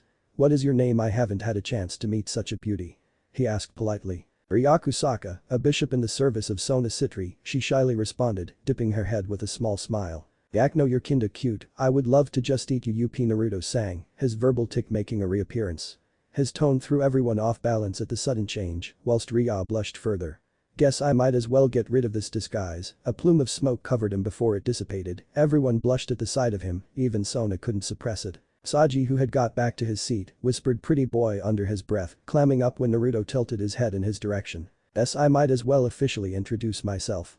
Name is Naruto Haidu, elder brother to Issei, and thoroughly pissed that my brother was allowed to die and then reincarnated by the same person. By a pathetic little brat who is too lazy to do anything to escape her engagement on her own." He paused for dramatic effect. "Questions?" Before anyone could ask, Sona stood to her feet and bowed her head slightly in his direction. "I think it best we all introduce ourselves before continuing, yes?" Naruto didn't smile, his expression changed from when conversing with Rya, but he did appreciate how polite Sona was, he nodded in her direction. Sona, being the king, took the first step. Sona was a bespectacled young woman with a slim figure, her hair was black and styled in a short bob cut and had purple eyes. She was dressed in the Kuo Academy girls' school uniform. "My name is Sona Citri, but at school, I go by Sona Shitori. I am the heiress to the Citri family and the king of this peerage." Bowing her head slightly. Tsubaki was also a young bespectacled woman, she had long straight hair that extended all the way down to her knees, her eyes were heterochromatic, a violet left and a light brown right. She also wore the standard female outfit for Kuo Academy, same as the rest of them, her glasses were light blue, semi-rimmed with square lenses. "My name is Tsubaki Shinra, I am the queen of the peerage." Next up, a young woman with snow-white hair and blue-green eyes. My name is Momo Hanakai, I am a bishop in the service of Sona Sitri. Her introduction was a bit soured, he sat her shooting glances at Saji and instantly came to the realization. She had a crush on the idiot. Poor girl. The next girl actually got him to smile a bit. The girl had a slim figure with long silky brown hair that ended in two short braids with matching colored eyes. She also had a blue headband. Her expression lightened. You already know me, but I'll reintroduce myself. Ryakusaka, the second bishop in the service of Sona Sitri. She smiled cutely at him, no doubt his earlier attention to her playing a role in that. The next was a beautiful girl with shoulder-length reddish-brown hair and brown eyes. Her hair features swept into bangs with a single strand of hair sticking out from the top. My name is Tomo Meguri, I am a knight in the service of Sona Sitri. Her introduction did get him to chuckle a little. Such an energetic girl. So far he had seen the king, queen, both bishops and a knight. He wondered what the last three were. The next to stand was a tall girl with blue shoulder-length hair and matching eyes. She looked to be a bit of a tomboy and had a Bishounen face. I am Tsubasa Yura, a rook in the service of Sona Sitri. Her expression was a bit bland, not much enthusiasm. He still didn't mind it much. Now for the arrogant tool, they both stared at each other. Naruto with a look of disinterest, Saji looked like he wanted to speak, but his earlier threat was still strong. I am Saji Genshiro, a pawn in the service of Sitri. Came the response, Naruto didn't even look like he was properly paying attention either. Saji was a young man with short blonde hair and gray eyes, wearing the male equivalent of the school uniform. Naruto just nodded and turned to the final girl. Much like Momo, this girl gave him the same look. Great, another girl crushing on the idiot. The girl was short with brown hair tied in two twin ponytails, and she had green eyes. Her hair also had green clip accessories, she also wore striped green stockings. I am Haruko Nomura, a pawn in the service of Sona Sitri. Naruto looked at each of them, counting, a king, queen, two bishops, one rook, and two pawns. The amount of demonic energy they were releasing was good for their age and numbers, but against an opponent who held both power and intelligence, it would matter little. Sona had her work cut out for her. Thank you for the introduction, Sona, now anyone got a question? Inquiring with a smile. I have one. Ria responded almost instantly, apparently, she had to be the brave one right now, everyone else was being cautious, even the king. Good. Go on, cutie. Naruto encouraged. Well, please don't take offense, but what are you here? You know who killed your brother and revived him, so why bother to make contact with us? She asked awkwardly, wondering how he would respond, no doubt. Well, with my return, I had opened a club well yet to officially open. So I wanted to do a charity event with the school for some publicity, that sort of thing. Scratching his whiskered cheek. Also, finding out your brother was reincarnated makes you curious about their master. There are a lot of shitty devils out there, still, I'm kind of disappointed it wasn't you, Sona. I could imagine Issei loving it, surrounded by so many lovely ladies. You threaten me, don't give proper respect and now flirt with the girls. Saji raged, currently forgetting his earlier threat. Sona narrowed her eyes. Saji. Quiet. Her voice taking the fire out of him as he sat down obediently. Sona looked to Naruto, who was staring at Saji with an unreadable expression, coughing into her hand. He looked at her. Apologies, Naruto, he is new. Naruto's face didn't show any form of amusement. There are also some people I would like to enroll, they are here strictly for educational purposes. I must warn you though, any harm comes to them and I will not hold back. He explained it with an easygoing smile. Sona didn't doubt him, she would make sure Rias and her peerage were kept away from these people. The term has already begun, but I could push through the paperwork for if you were to answer a few questions for me, a question per student. Sona proposed her deal, Naruto inwardly cursed at that but agreed to it. You have 5 questions. Naruto conceded victory this time, he knew this was a risk, but he needed them here to keep a closer eye and because they needed to experience what school was like. That was the father side of him. Sona looked almost giddy as if Christmas came early. First question, do you wish to cause harm for her involvement in Issei's reincarnation? This one was for her childhood friend. At this very point in time, yes, I do wish to cause her harm, but I won't make any moves too. I don't need Surzich's throwing a tantrum because I harmed his bratty little sis. Naruto expressed honestly, his eyes peering deep into hers. Sona nodded at that, appreciated his honesty. She also noted how casual he spoke the name of the Devil King. That part was interesting and shed some more light on the growing puzzle of who he was. Next question, do you seek to harm anyone here? She wanted reassurance that he wouldn't gun for them and she believed he would tell the truth. Naruto smiled genuinely for the first time since entering the room. Apart from Saji, none of you have done anything to warrant that. I can safely say apart from him, I have no desire to harm anyone here. Said boy tensed. Oh, calm down, kiddo, you only have 2 strikes. He waved off, taking a bit of joy in the look of increased panic. You have 3 more questions, use them wisely. Nodding her head in thanks, Sona prepared her third question. How old are you really? While her question confused her peerage, Naruto's grinned at her, his respect for her rising a little. Clever girl, most people have forgotten or didn't bother to learn, but most supernatural creatures look way younger than they actually are. Naruto chuckled, remembering a few of his encounters over the years. I am old Sona, very old. I trust you all to keep this secret for the time being.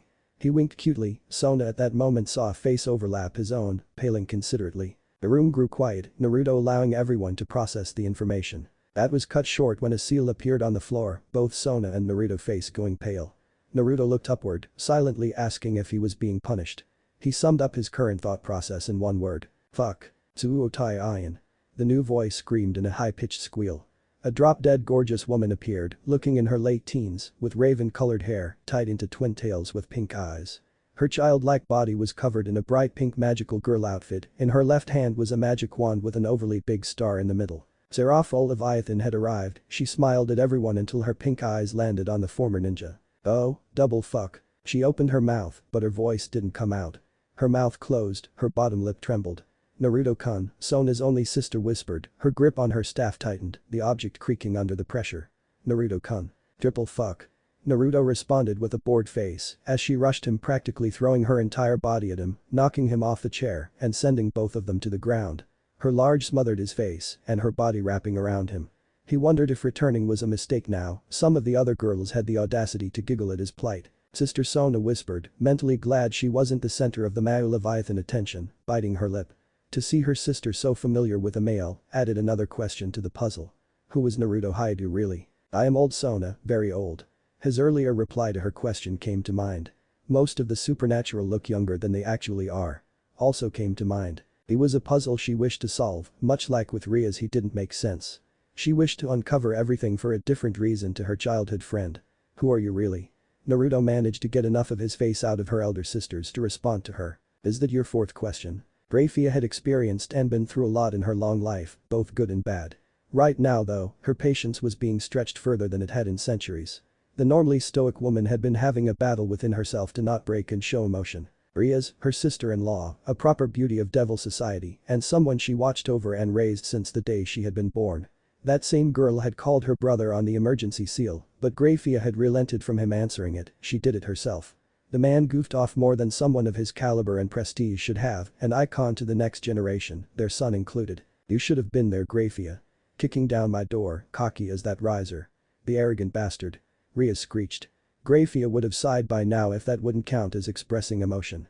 Her husband dotted on Rias far too much to think she believed it was fine to contact the leader of their species over such a trivial issue. If you paid enough attention to Grafia's face, then you would see her brow twitch a fraction as her ears continued to be assaulted by the ranting. Grafia, a very beautiful young woman looking to be in her early 20s. Her hair was back-length and a silky silver that featured a long braid on each side with small blue bows attached at the ends. Kind silver eyes to those she cares for or molten silver for her enemies. Donning a traditional maid attire, the clothes accentuated her, making them stand out more. Pretending to look like she was dutifully paying attention, her mind began to drift back to a different time. When herself, her husband and a man who had once been a brother to them. Naruto the beauty thought with an air of melancholy. They had been very close once, during the Civil War. Naruto had been close with most whom he interacted, male or female. There was an air around him that drew people like moths to the flame, people want to know him or learn from him. When it came to battle, Naruto stood in the vanguard, at the helm. Being the first to enter the fray, never taking a life if it could be helped, and wanting to bring as many as he could home. Naruto rose through the ranks quicker than any human before him, earning the love and admiration of everyone who served under him. There were many who were affronted by his rise and desperately wanted his downfall. Mostly the elder families who followed traditions at any cost. Naruto proven that anyone could rise high in the food chain, something came to mind, one thing he said when he had enough of their bigotry. Boy listen. I don't care how you feel about me, but unlike you relics I have no intention of having anyone die on my watch if I can do something about it. Back then his eyes used to twinkle, she wished to smile, she wanted to, but she held back. Then one day, everything changed. Naruto had been steadfast in the preservation of all life, even the enemy, but then his method changed. He switched from preservation to annihilation. His love of life, even the enemies, had been what drew her to him in the first place, to see it gone had been a loss to the world. Still even with the change, when he smiled and spoke, charmed her in his own unique way, Naruto was one of the few people to make her smile. Time was different when the war ended, they all knew it, and it was time to rebuild. Naruto only stayed to watch the ascension of the next set of Mao. Grafia remembered the intense moment shared between her and Naruto, resolute in what she felt for him, and an inkling of his own feelings for her. Her heart fell for two different men, both representing something her heart craved. Even with the new darkness surrounding Naruto and his more brutal method, he was still surrounded by a mysterious aura, a sense of adventure, and a wish to better everyone. Surzich's elevation to the seat of Lucifer would bring about prestige and a stable future. As selfish as it seemed, her heart yearned for an adventure more, being much younger at the time and more amiable. When she confessed to him. To be blunt, Naruto broke her heart, not even man enough to look her in the eye as he rejected her, then after the coronation, he just left the underworld in them. His refusal to look her in the eye, she guessed it a moment of cowardice, but after both fighting him and alongside him. Naruto was no coward, so there must have been something else at play. Grafia accepted Surzich courtship, never telling him that she confessed to Naruto first, he just seemed so happy, she didn't want to dampen that. They married shortly after, Surzich wanted Naruto to be present, but she convinced him to leave him alone to make the world a better place. Grafia wouldn't have been able to go through with it, imagining Naruto watching her as she got married to the second choice. So instead she chose to leave Naruto alone, they managed to keep an eye on him, but eventually lost him. Centuries might have flown by with no sign of him, but in her gut, she knew that man was still out there. With all the time that had passed them, her having calmed down and had a family, she wanted to see him again, to let him meet her son. Did he find someone to love just like he wanted? It sounded silly even to her, a devil ruled by logic, wanting to see the man who once held the paramount part of her heart. Grafia blinked as when something Rias mentioned finally registered with her, focusing on her sister going a mile a minute, her interest was piqued. Would you say that again?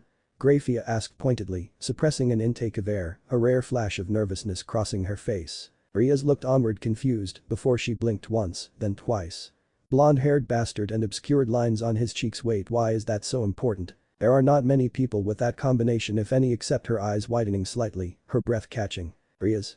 Ignoring the lack of Sama. Is the first name of this person. Naruto. This being the first time she spoke his name out loud in decades. Blue eyes and an extreme love of orange. Unknowingly, her hand curled into a fist. Rias gulped at the expression, and the frosty aura, the strongest queen and silver-haired queen of annihilation was emitting. Ugh, yes. Confirming it hesitantly, to see her sister act in such a manner was definitely unique. Rias, I am going to be blunt, if this young man is who I think he is, then I must warn you. Silver pools sharpening greatly, more so than Rias had ever witnessed. You must stay away from him. After seeing his power before, I dread how far he has come since then. This is not a jest, Rias, stay away from him. He will kill you if you cross him. Grafia would pray to God if he still existed to keep Rias safe. 5 centuries Naruto combated armies with ease. There was no telling how much greater he could have become now. Nissan, he was rude and threatened me. I cannot just stand. Grafia silenced her by flaring her power. Rias, I won't have you think I am being funny now, either stay away from him or I will personally come and drag you here. If your brother knew about this then he would agree with me, you are playing with something you don't understand. Never had Grafia spoken to her like this. The forceful nature completely threw her off her game, and to promise something like that. Grafia, her eyes softened, realizing she had been too much. I am doing this for your own good. Rias, you are very young compared to most of us, and out there are creatures that are best left undisturbed. Naruto is one such creature. Her tone was warmer, more familiar. Smiling at her little sister. Stay safe, Rias, and please treat my warning seriously. The sense of danger had evaporated, Rias smiled as best she could in return. Grafia hoped Rias didn't let her pride get in the way or it would damage them in the future. Grafia couldn't comprehend how much her life was going to change. With nothing more to say, Grafia left via her personal teleportation circle, reappearing the Gremory Manor. Her hand rose and clutched where her heart would be, outside her chest. Silently pondering about how different her life could have been had Naruto accepted her confession. No point in crying over spilt milk. This was her life now, donning her stoic mask, she had to make up for lost time and complete her duties as the head maid. That didn't stop her mouth from opening slightly, a name accompanying it. Naruto. Is that your fourth question? Naruto asked that, after freeing enough of his face from the Mao Leviathan's bountiful cleavage. An area many would sacrifice almost anything for a chance to grope or have their head buried there without fear of earning the ire of the Leviathan. Standing up with the most childish Mao hanging off him like a sloth, a sexy sloth. Naruto didn't seem to be amused by her display, he gently broke her hold of him, using just enough of his strength to show how serious he was whilst not harming her. For a split second, he saw the hurt in her violet gaze before she covered it up with her usual cheer. Naruto held firm. Acknowledging the silent message, she unwrapped her legs before hopping off him. Naruto ignored all the gaping expressions, his gaze focused solely in Sona's direction. "Will that be your fourth question?" he repeated politely. Sona stared at them as if an alien had crash-landed on Earth and surrendered itself for examination. He did have to wonder if there were little green men among the stars though. A light shined beneath Sona's spectacles, a pit formed in Naruto's stomach. "That is perfectly fine, I will save them for later." Sona gave him a wry smile before turning to Seraphil. "Sister, could you please shed some light on how you met Naruto-san?" Sneaky little. He will admit that did catch him off guard, getting over his shock and turning toward the magical girl. Wasting no time, he leapt for her. Lady Leviathan apparently hadn't let her senses dull as much as he would have liked, evading him just enough and freezing his feet to halt his movement. Seraphil apparently thought this to be a game, so she opened her mouth without thinking of the consequence. "It was during the Civil War," Seraphil said happily, twirling her staff before shifting it to the other one. Overloading the ice, he shattered it with ease before rushing Seraphil, taking a more aggressive stance. He didn't want those memories to be brought to light. They locked eyes, she still not coming to terms with his rapidly deteriorating mood. "You have no right," Naruto's furious gaze, making the room grow tenser. Sona stared at their interaction, seeing a new side of her sister right now and making a mental note to check the Civil War and Naruto's potential involvement. Sarah remained strong under his piercing gaze as his aura rose and the room started to feel the effects of it. The wood began to creak as Naruto's aura began to bear down on it, Sona and her queen began to sweat whilst everyone began to slip into unconsciousness. "You tell them of that day and I will do some sharing of my own. I will spoil this magical girl disguise and explain how you mastered your signature technique and the joy on your face when you know." Naruto swallowed the guilt, then seeing the fear, he capitalized on it. He felt like scum, but he didn't want his darkest days spoken about so lightly and for children who didn't understand war. "This innocent image you have concocted will fade away to nothing and let them see the monster you tried to hide under all that glitter." Seraphil couldn't believe he would say that in front of her little sister. Wanting to believe he had healed since then, but evidently, he had no. She could let what he said go, gripping her staff tighter, she swung it at him. Naruto anticipated her move this time, sending chakra to his forearm to form a type of coating. He met the flimsy piece of food, shattering it in half. Quickly finding the broken piece and snatching it mid-air, he invaded her private space, pushing her against the wall, his forearm keeping her secure. The sharp piece of the wood aimed at her stomach, at an angle. It all happened in an instant, Sona and her peerage couldn't react. Biting her lip, the younger sister realized that she wasn't prepared to deal with stuff like this, her greed for new information caused this. Her sister, the strongest female devil, was trapped and Sona knew that she and her peerage wouldn't be able to react or make a move. "Wait please." Sona couldn't help but call out. Naruto ignored her plight, right now all that mattered was him and Sarah. "I take no pleasure in this, but when I said you have no right. You should have fucking believed me." Snarling at her, Seraphil, although surprised and a bit frightened from the amount of strength she felt from him, made eye contact with him. There she saw the pain and fear and she realized how much she messed up now. Raising shaky hands, she pressed them on the arm that had her secured against the wall. Not trying to push him off, but letting him, she saw, he grew quiet. Inhaling deeply through the mouth, he exhaled through the nose. After a calming moment, he raised his eyes. "I am sorry," she apologized. "I didn't mean to speak out of turn and bring up unwanted memories, but most of all I apologize for making light of the situation." Apologizing wasn't easy for her, the devil blood in her protested every step of the way, but for Naruto, she would do it. The anger vanished, he wouldn't hold it against her. Honestly, if someone would have told him centuries ago that she would evolve into this, then a laugh would have erupted from him. To see her more carefree and happier despite her job as Mayor of Foreign Affairs, then that restored some hope to him that maybe he could live in a world where he wasn't burdened by injustice. For Devil Seraphil was good and pure, what they all did in the Civil War was to save and preserve as much of their race as they could. That is why when he looked at her and saw all the shit she tried to shovel down, that he knew he had gone too far this time. Her pain was clear as day to someone who had their own. If he could be truthful, then he couldn't believe he had gone 500 years without gazing at her beauty. When he lowered her and took the sharp half of the staff away from her, it clattered on the floor. "I went too far, Sarah, I'm sorry, I just can't handle it spoken about, please keep it quiet for me." He spoke from the heart and soul, gazing imploringly at her. Sarah bit her lip, wondering how she could have missed so much damage. Out of everyone, Naruto suffered the most, with him having the most innocence. When she and Surziches came to him, asking if he could aid them, there were stipulations for his assistance, and so far their side had been failing, and Naruto fulfilled his end. He suffered for nothing, and the thought had tears building in her eyes. Now she could see why he reacted so violently with her flippant attitude. During the campaign, out of everyone, Naruto had been the one person she sought out, maybe that is why she considered him one of her closest male companions. Surziches, Ajuka and Falbium were fellow Mau, and among those, she spoke to on a daily basis, but Naruto. Oh sweet Naruto. He was something so much more. Being stationed with her Surziches, Naruto had taken part in many of the major battles against the old Mau faction. There was one battle he was alone in, yet he didn't come back as wholesome as before, something died in him that day. The evidence was still there, a crater, nothing else surrounding it survived. Seraphil had believed him to be in the top 10 back then if he went all out, how much stronger had he grown after all this time? Getting back to the main topic, Naruto had secured a major place in her heart, just like Graphia. Graphia was an interesting topic for Seraphil, originally starting out as an enemy, combating both Naruto and Surziches multiple times before they secured her to their side. The maid thought she kept it hidden, but Seraphil was a woman and someone interested in Naruto, so she noticed it. The closeness that was shared between them. Then came the wedding, seeing Graphia shooting glances at the door as if she was expecting some miraculous intervention. Something had happened between them that was obvious, yet how to find out? Graphia denied everything and Naruto had long since fallen off the grid. Bottom line, Seraphil wasn't entirely convinced that Graphia was over Naruto. Taking his hand in both her own, enjoying the heat coming off his calloused palms, her hair overshadowing her eyes. "I will," she said with a small giggle. "Because you asked so." Nicely, a bit of her previous sparkle returning. Sona visibly breathed a sigh of relief, her peerage following their king and mimicking her action, except Rias who pouted at the displayed closeness between Naruto and their lady Leviathan. Naruto gave her hand a firm squeeze before unlinking them and advancing on Sona's desk. "I think it best I conclude my business here, can you please hand me the enrollment papers?"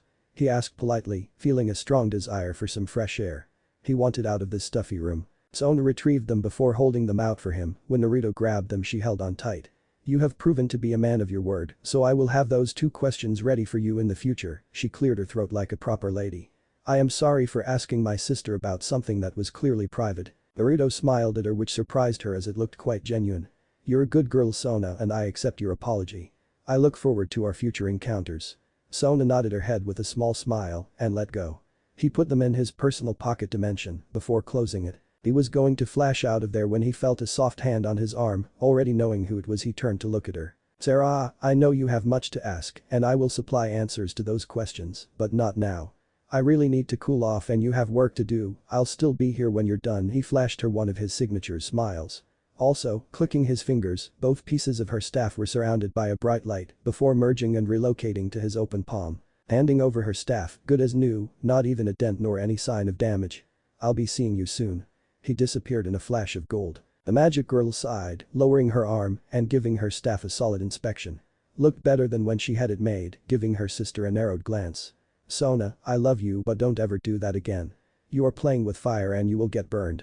Her voice was dead serious before it broke. "Anyway, got to go and finish my work so I can find Naruto again." So Tata waving her staff at everyone before she left via her own personal seal. Sona felt like everything was going to change soon, there was something in the air. This Naruto Haidu looked to be in the center of it. She needed to know more to combat this unknown threat.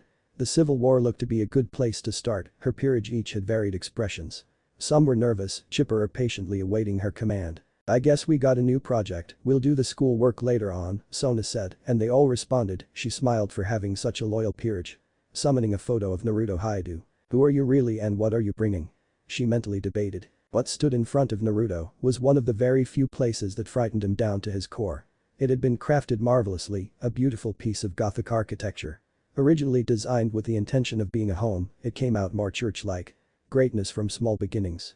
There had been a small home here until it had evolved into something much greater. Magic was truly limited only by the imagination. The magnificent piece of architecture reached over half a dozen stories tall, beautiful stonework, smoothed out with the assistance of magic. It was quite a wide creation, reaching out, getting lower the further it extended out with its slanted roofs. On the outside there were the flying buttresses to add more support to the exterior or risk it collapsing. Even with the supplement of magic, it would be doomed to fail.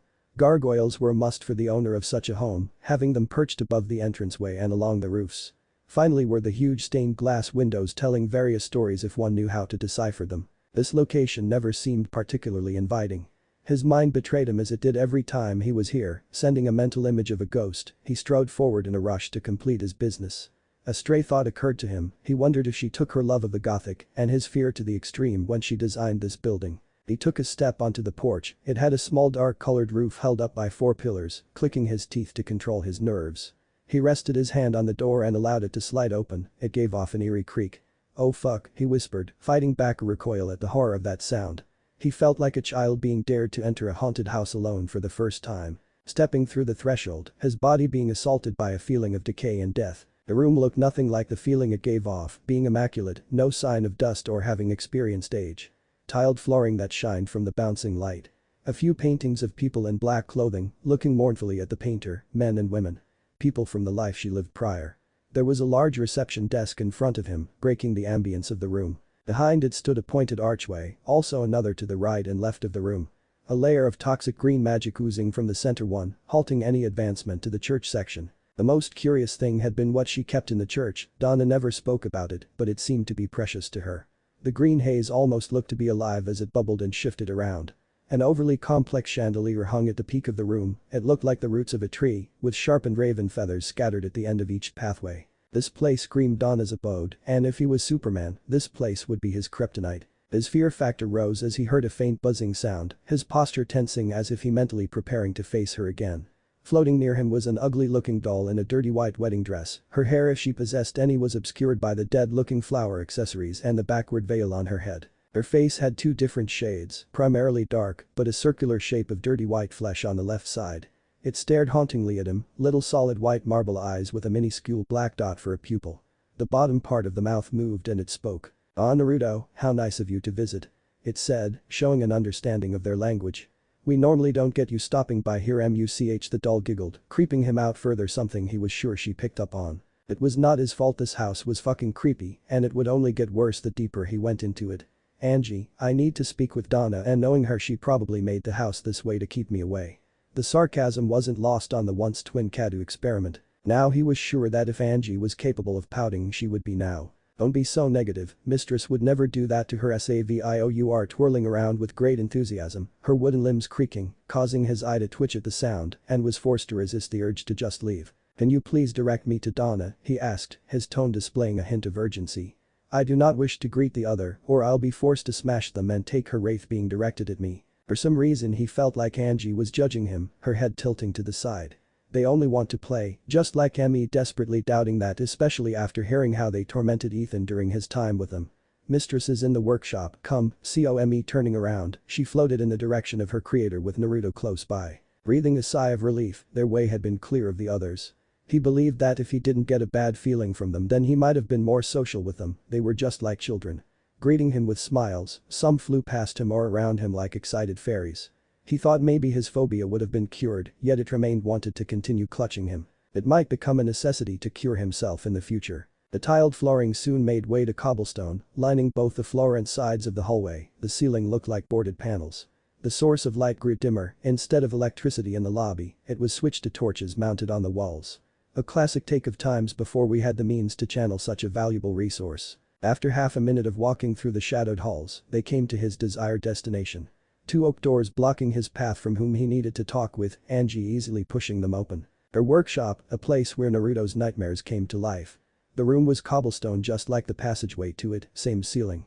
There was a great deal more light in the form of endlessly burning candles scattered around the room in key locations. Tables lined the wall with various doll parts, manuscripts and sketches of several ideas for future creations, messily lined the walls, hooks dangling the rarer pieces. It was a crying shame, a beauty like Donna chose to reside in such a morbid place, surrounded by instruments of death.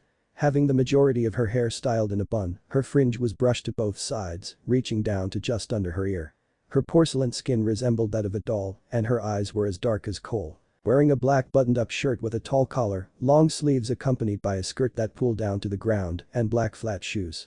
Back before she met Naruto, she used to wear a veil to hide her disfigurement from the Kadu implant, but here in her safe space, her face was revealed to those she trusted. Naruto was glad that Miranda was out of reach, or he would have introduced her to what she brought onto others.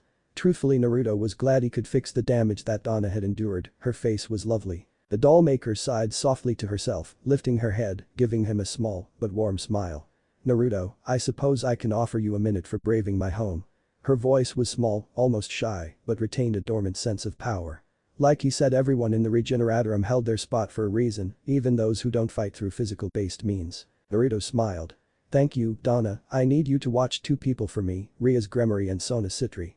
Naruto wasn't in the mood to make a second mistake and potentially be indirectly ambushed by another Mao. I want to know what they ate, who they talked with, and hell, even when they went toilet. It might come off as paranoid, but this world apparently liked to screw with him. Naturally, what was it like seeing the little sisters of the Devil Kings, anything worthwhile? Donna inquired, lifting her hand gently as her power manifested a comfortable chair, might as well enjoy a break from her work.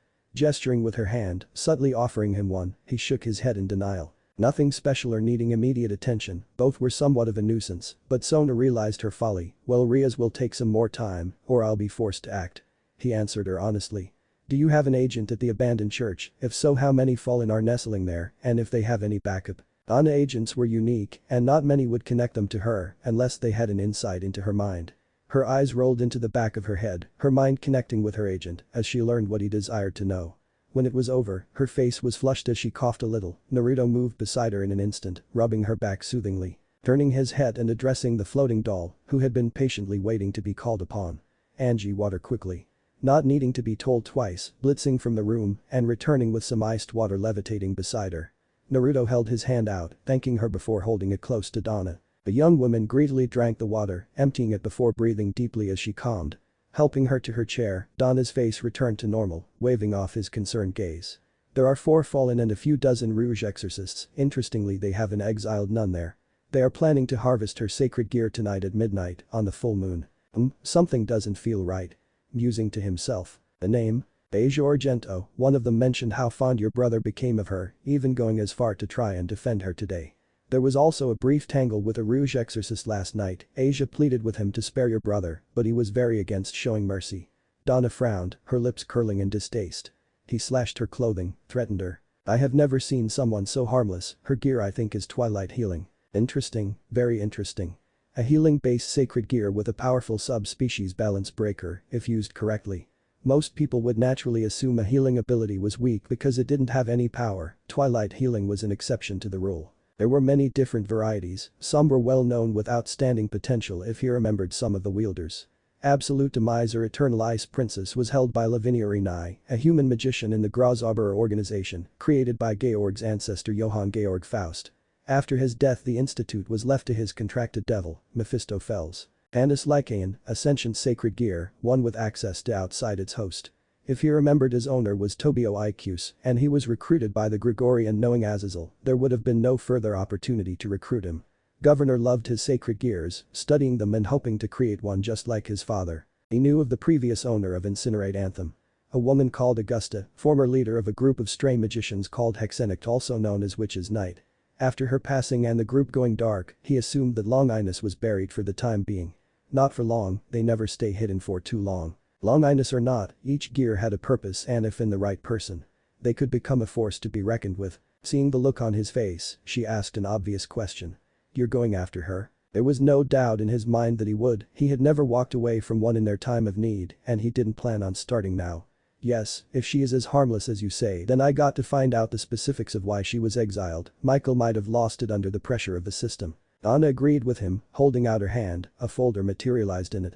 Handing the document over to him.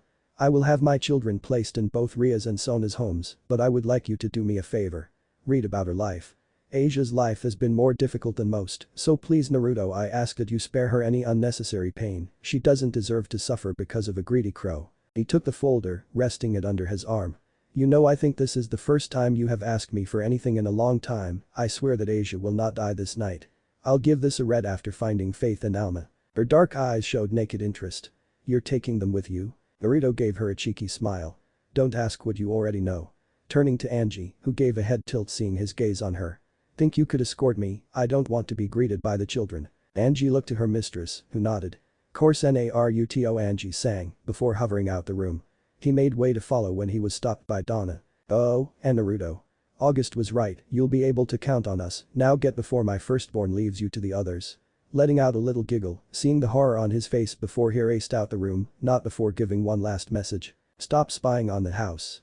Donna did laugh at that, with no one else around. She glided over to the wall and retrieved a specific idea, taking it gently before moving it to the center bench, dismissing her comfortable chair.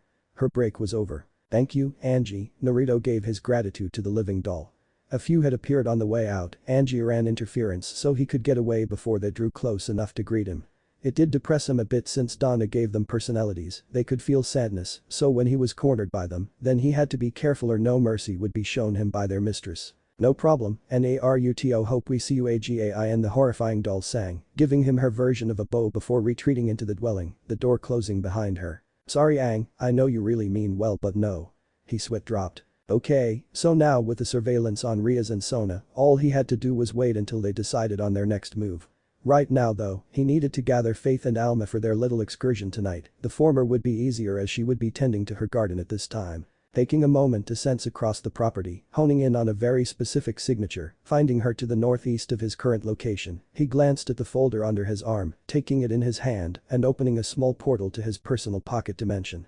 Depositing it there to read later on before darkness settled. But that done, he walked in the direction that would take him to Faith.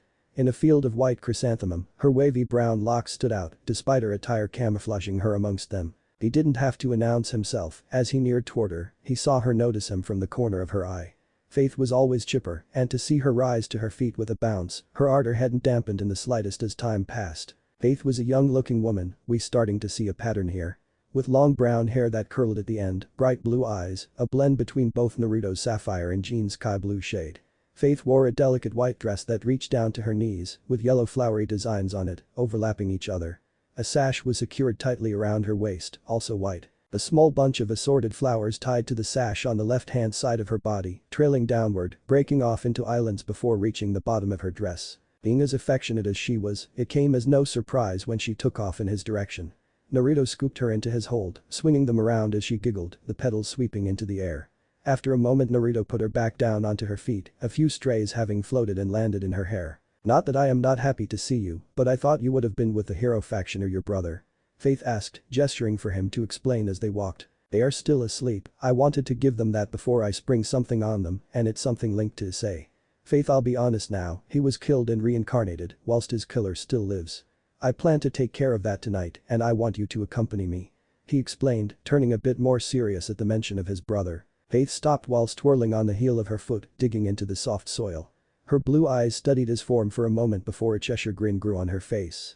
That already told him his answer. Sure, giggling. I've been cooking something up, and this could prove to be a good time to test it, and getting rid of some scum that won't be missed. That was Faith, a bright chipper girl 1 minute, murderous sociopath the next. Her lack of hesitation to commit murder, especially those who wouldn't be missed, would be very valuable, especially with her preferred method. Naruto rustled her hair, and the sweet girl returned, she smiled widely at him. Okay, now I got to find Alma, her assistance will be invaluable on this raid, and stopping anyone who might worm their way past us despite how unlikely. Just think about her and she'll contact you, you remember she does monitor everything here almost constantly. Faith supplied helpfully. He kissed the side of her head in a fatherly display of affection. Remember to make sure you got everything ready for tonight. I'll only need the one thing, might as well check the formula and see if there are any adjustments needing to be made. Toodles. Faith departed deeper into the meadow. Naruto watched her skip away so carefree for a short time before contacting another daughter figure of his. Shutting his sapphire orbs and clearing his mind, he tried to contact Alma. Sweetheart, can you hear me? He threw his voice out there, hoping she would hear him. Feeling something softly latch onto his mind, just like when a child would grab onto their parent's hand. Papa. The fatherly love flooded him for her voice was soft and sweet, completely different from her physical appearance. Yes, Papa is here. I was wondering if you wanted to help me tonight, some people did something bad to Papa, and he'll need you to keep an eye out for them. Can you do that for me? When Alma was born she was gifted with tremendous psychic power, her own world had been limited, so when she came here with everyone else. Her power grew in leaps and bounds here, finally learning to harness her full power and even create something new. You gifted Alma a new life, a home and family. Alma will help you. Her voice even in his mind rose at the end, endearing her further to him. Naruto felt a vile sense of villainy in himself for even asking for her help. Alma had always been eager to assist him, all because he had shown her something she should have had from the beginning. The love and protection of a parent. Alma was another one of the many who didn't have the love of a parent, so if no one would step up for them, then he decided he would be the one who did it for them. Thank you, Alma, and I am sorry to ask you. Don't be sorry, you are my real papa, that false one who used me for my power is long gone. Alma wishes to help, all you need to do is ask. He truly wondered if she knew how affected he was by that, sending her a smile, hoping she could picture it. Okay sweetheart, get some rest, we will leave tonight. Okay, I will rest now, nighty night. He felt her sever the connection. Naruto strolled through the meadow, eager to get some rest himself. As he walked, he pondered on what happened so far today. He might have been a bit more aggressive with Rias than he intended, just seeing her sat there, so arrogant and prideful, just because her brother was a Mayu had set him off. Then again, he could have been much worse. He felt no fear toward the current Lucifer, not in his political influence, raw power or even his true form. As Naruto saw it, he had sacrificed enough for that faction. He bled, cried, mourned and killed for them, and for what? To be subjected to the older devil families who were sad in their homes living a lavish life while others were sent to the front line to die for them. Then, and this made it worse, to see them slithering out their hole and demanding a say, that really got to him, the arrogant puss buckets. Naruto would sooner allow himself to be consumed by the dimensional gap or even Great Red than acknowledge any of them as his superior. Not just the faction, but he gave up enough for Surzic, and now his brat of a sister believed she could sit there, trying to take charge and boss him around. No. He wasn't going to take her seriously, maybe there was a chance for her to grow and change in the future, too long to wait for that. The present mattered. If questioned she might be able to lie to her brother and get away with it, but not him. Those crows had been rested here for too long, and he would question them later before silencing them. Did they enjoy scouting his brother, like an animal watching its prey? Well, that greedy bitch sat back and waited for his death, rewarding herself with an eternally loyal servant. He cursed the system God created, maybe without it his brother could have lived an apple pie life, gotten married eventually, and had a brat or two. But no, with Drake he would never know peace. He really needed to have a sit down and talk to Issei soon. A thought occurred, thinking back to her queen. An orange magic circle opened near his ear. Missing me already? Naruto, I am kind of busy here. The voice questioned, a tinge of annoyance in her tone. Naruto. Cringing away from the volume and actually leaning away from the circle. Angie. Be quiet. Naruto ignored the awe in the background. I want you to gather as much as you can about Ria's peerage. Her queen was the daughter of an old friend. I looked for her, but Rias must have found her before I did. I don't want any more surprises like that. After he finished, he asked for something else.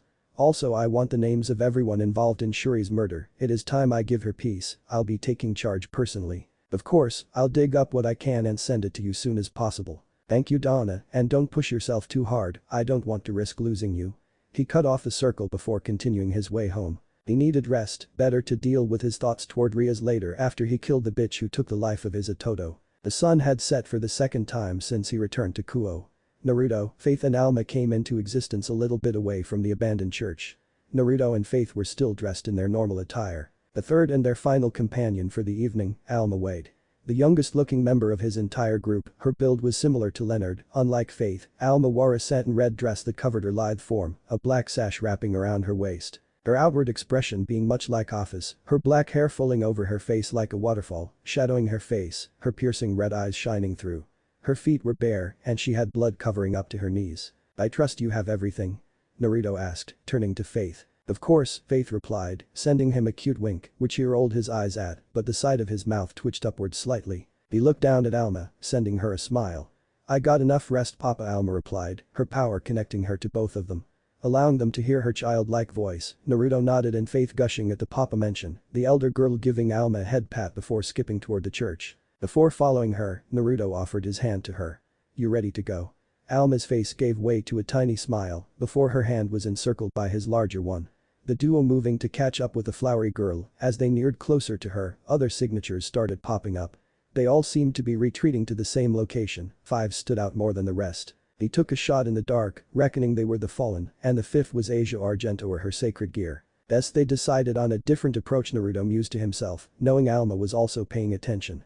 Alma, when it's time, do you mind dealing with the remaining Fallen? Faith has claimed a few dozen exorcists for herself. The confusion was easy to feel through their link. Why are you asking if I mind? Just point and I'll kill them. Alma asked curiously, severing the link with Faith for the time being. Alma, you aren't a weapon, you never were. You are your own person and you have a choice, you could say no. I wouldn't be angry because that was your choice. It pains me having to ask now, but you are the best we got for this situation. Naruto explained to her. You should be having fun, leading the life you were denied. Armacham technology never cared about my well-being. They just kept taking and taking, never satisfied, always wanting more for their projects and experiments. Even failing purposely didn't stop them, so I lashed out and it led to my mind breaking before I lost my physical body. Alma stopped, looking up at him, seeing his serious face, she then continued her story. I wanted revenge, I wanted to kill them all, even those who didn't play any role in my suffering. I raped an innocent man and bore his child. That is why I stay in my dark room, coming to an abrupt stop, seeing it was Naruto who did it. Peering up at him, her hair hiding her anguished expression from retelling her story. Naruto stopped her by giving her hand a faint squeeze, his grip tightened slightly. Going down, both of them at the same height, his gaze was full of compassion. Hugging her close to him. He spoke using his actual voice. When I was younger I had no parents, no one to look after or to love me. People took out their pain on me because of something that happened to the village, and they lost their loved ones. I won't claim to understand your pain entirely, that is only for yourself to know. My early life was shit, I was beaten and they wouldn't stop then, but those who hurt us aren't here now. You are a valued member of our family, and no one will ever harm you again. You don't have to be a weapon anymore, you can finally live the life you want. He spoke passionately, holding nothing back, praying he got through to her. It was then he felt her hand resting on his cheek. The wall her hair created had parted, allowing her mystified expression to be seen by him. She looked to be regarding him as something new and foreign to this world, head tilting to the side. A difficult expression then came over her face, her mouth opening slightly, she looked like she wanted to try and speak. To convey how much gratitude she felt for what he said, it threatened to consume her, but her voice, much to her displeasure, didn't come out. So instead, she broke the hug to wrap her dainty arms around his neck in a solid embrace, her eyes closing shut. "Thank you," Alma whispered. He was taken back by the sincerity, giving her crown a kiss before taking her hand again. The two rejoined faith a few moments later, Alma restoring her connection to their link. The church had seen healthier times, the painted glass was smashed, on the right side above, the stone looked like it collapsed, with some damage having been done to the roof. This place looked familiar, narrowing his eyes in concentration when it all came back. This church was the same one that was visited by his and Irina's family before they moved away, with Irina learning to become an exorcist in England. And him losing a great friend. Inside there were a few dozen different life signatures, their power was significantly lower than he thought. Their darkness, however, was easy to spot for someone who had trained as much as he had in sensing negative emotions. It was violent, as Faith said, no one would miss them if they disappeared. The four fallen were a bit lower, so there must be a secret passageway somewhere inside. "Alma, I think it is time to announce our arrival." Staring at the doors, a moment later they flew off their hinges, barreling inside. Naruto patting her head softly before the three entered the ruined building. It was almost nostalgic, a younger him smiling with a girl with short chestnut-colored hair, Issei trying to catch the both of them, their parents smiling fondly in the background. Some of the benches had been moved, but otherwise, it was still the same. Most of the painted windows had avoided being broken. There was a hole in the ceiling above the altar, allowing the light from the moon to shine through. Beneath the altar stood a man with red eyes and silver hair that gleamed in the moonlight. He appeared to be wearing clerical clothing, identifying him as a member of the church. If Naruto believed so, in his right hand was a light sword and a gun in the left, both lethal to devils. The man had an insane murderous grin on his face as he took in the sight of them. "You foul heathens," the man called, waving his murder sword at them in a friendly manner. This man bore the stench of death, it unnerved Naruto a bit. Walking closer with his girls by his side. Faith still looked warm and welcoming, but her posture gave way that she was ready for a fight. It didn't look like it bothered Alma at all. "Alma?" asking his miniature companion. "Yes." "At ready," was all he replied with. "Roger, Roger." He already knew what she had been watching. "Hello, my good man," Naruto greeted, smiling pleasantly. "Say, I am in a bit of a rush, so let us cut to the chase. Tell me where the fallen are, and I won't cut you down where you stand." Instead of showing anger at the blatant threat to his life, he smiled maliciously, pointing the barrel straight at Naruto, who kept his chill and his pleasant smile despite the danger. "To be so bold," he sang. "I want to spill your brain juice all over the floor before taking both of them. Oh my, the brunette looks like a right screamer." Faith's smile dropped at that, her brow twitched, looking ready to silence him. "Talk about bold, I would move that gun out my face before I get proper angry, or my companion gives you a sex change. You look like you're needing it, so just tell me where the fallen are, you can leave, and I can gut them." This has been a most joyous conversation, talking about killing each other. The exorcist wriggled side to side, freaking them all out, even Alma wasn't unaffected. "I guess I could give up a secret, it's right beneath me." Tapping his foot on the ground, they heard a hollow sound, a common sign of a secret passageway. "But even for my new bestie, I cannot let a filthy devil barge in on such an important ceremony." Naruto had met some dysfunctional individuals, and yet this guy rose to the top 10 of them in the span of a minute. "But let it be known, I am a most gracious host. Name is Fried Selzen, devil killer extraordinaire." Naruto did have to wonder how a man became this deranged. It appeared the time for talking was over, Fried firing his gun, believing that would be the end of the blonde. The bullet left the chamber going toward the leader of the Regeneratorum. Faith looked like she had enough, moving to react, but Alma reacted first. Naruto meanwhile watched a bullet travel toward him in slow motion, his pleasant expression long gone. The tiny ball that many devils had fallen prey to drew closer and closer to him until its current trajectory was suddenly stopped. Faith sighed, dispelling her aura. Naruto looked confident that he knew that would happen. Alma, however, Freed looked shocked before he acknowledged the third member of their group. He saw the little girl holding onto the hand of the man he just tried to shoot in the face. Her face was showing, her red eyes looked aglow for a split second before he felt an almost overwhelming amount of pain. The bullet had been sent rocketing back at him with twice the speed. It pierced through his chest cleanly, he stumbled back as a thin line of blood fell from the corner of his mouth. The vulgar priest was then swept off his feet. Alma glanced at his mind, seeing what he did to those he preyed upon, reminding her of the cruelty she suffered at Armacham Technology when she included in the Project Origin. The fire lit up in her, raising him up in the air with her arm, she pushed as his body slammed against the wall, bringing him back before slamming him again, repeating the process before sending him barreling through the painted glass. She prayed to anyone who would listen to make sure he bled out there, cold and alone, in the dark. Naruto looking concerned at her, Alma glanced at him, feeling her rising bloodlust be sated, dropping back down. To alleviate his fear, she gave his hand a comforting squeeze. The thoughts of all were unanimous. None cared if he lived or died. Out time we go and crashed the party. Eyes zeroing in the spot Freed revealed, Naruto walked until he was directing above it, slamming his foot down on the exact same spot. Instead of hearing the same sound, a crack, then the floor gave way. Landing on the stairway, kicking aside any of the remains from the false floor. Come on, we got a nun to get. The three descended the stairs, going further and further until they came upon a chamber. It was medium-sized, with no electricity, so there were torches scattered around to lighten the entire room. There was little descent onto the central floor where all the gathered exorcists were gathered, glaring heatedly, and some had lustful gazes directed at mainly Faith, but some were for Alma as well. Then on the adjacent side were the four fallen, not looking like anything special, but gazing at him, Faith and Alma with arrogant expressions, and then finally attached to a cross was Asia. She looked to be unconscious. That was perfect, or he would have Alma knock her out. He couldn't sense any darkness in her, an actual pure being. He wanted to protect that for as long as he could. Faith, prepare your demonstration. Withdrawing a bit. Watching as his siren sauntered toward the group who'd love nothing more than to release their bestial urges on her sweet body. Giving everyone a beautiful smile, Naruto felt the lust spike, even the single male fallen angel. Freed didn't get the chance to show me a good time, could any of you? Faith asked with a seductive tone, biting her lower lip. Feeling everything settling in place. Naruto watched everything closely, seeing how their guard was lowering, their baser instincts coming into play. That is when his eyes widened. They were too subdued by their lust to notice the small green magic circles appearing all around them, and some intermixed with the group. A fine green mist began to seep out them, encircling the group and leaking out from the center. It slowly went into their ears, nose or them breathing it in. Naruto watched all this proceeding with intrigue, having a faint idea how the spell worked. The fallen could no longer keep quiet, their haughty gaze broken. What in the actual fuck is that? The shortest of them asked, looking bewildered and a bit scared as she watched the mist draining into their soldiers. Her name being Middled, a short girl with blonde hair styled into twin tails and blue eyes. Wearing a black Lolita dress with white frills and a large black bow on the front and a bright green jewel embedded on a collar. For the last few touches, she had white thigh-high socks, black shoes and also a large black bow on top of her hair. Someone do something.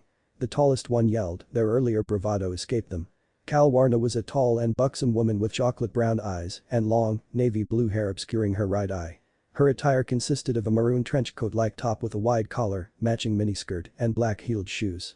The trench coat top was open at her cleavage, giving a wide view. The gold necklace around her neck, a white shirt could be seen underneath her top, but it could only be seen from the bottom. Naruto couldn't contain his laughter, earning their attention. They glared fiercely at him, waving from the other side of the room. Just sit back and pay attention, your turn will soon come, or maybe you could help me and save us a bit of time. He noted how the other two didn't seem as fazed by what was happening to their comrades. They looked more intrigued than anything else. Why on earth would we help a bastard like you? The shortest one asked with derision, in her hand appeared a pink light spear, taking an aggressive stance. Naruto didn't bother to react, so he just smiled without a care in the world at her. I am sure you'll be changing your tune in just a sec. Faith was not their gardenerette for nothing, despite her passion for tending them. Flora was her field, being something she delved into during her previous life, before joining them. Like everyone amongst the Regeneratorum, Faith knew how to capitalize on her knowledge after seeing some of her previous work, then this should get their point across. Faith smiled and not in a pleasant way. Her spell now taken full control, her mist having been absorbed into them, taking a step toward her new angels, putting enough force to cause her foot to tap on the stony surface, them all turning toward her. When she entered their sight, they all looked up at her in reverence. "Faith-sama." A guy in the front exclaimed, reaching out for her, but not moving from his spot. "Lady Faith." Another proclaimed from a more youthful rouge. "The siren. Herald of the Father." This came from the back of the cluster of exorcists.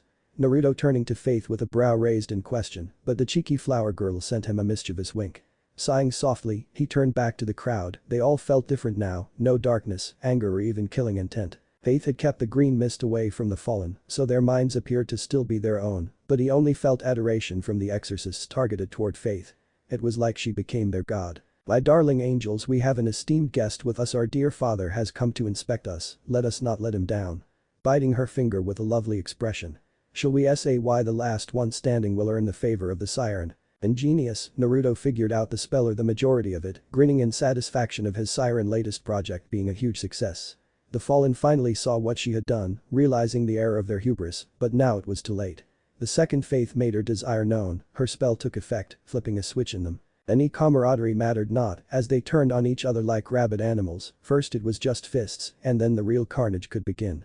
They drew their sword or gun, hacking and slashing, or shooting anything within range of them. They showed no hesitance, no reluctance, their mind didn't belong to them anymore, they only wanted to please their goddess. Even when they lost a limb, or were riddled with holes. They continued to fight under the very last drop of life left them. Whilst the show of death was being conducted right before them, Naruto pondered about the intricacies of her latest technique. That misted drove them to do this, but to completely disregard everything apart from a fanatical desire to fulfill Faith's order, they were venting serious high traces of lust. Wait. It must have done something with the lust and then rerouted. Watching as they butchered each other. They have one sole function, to make Faith happy.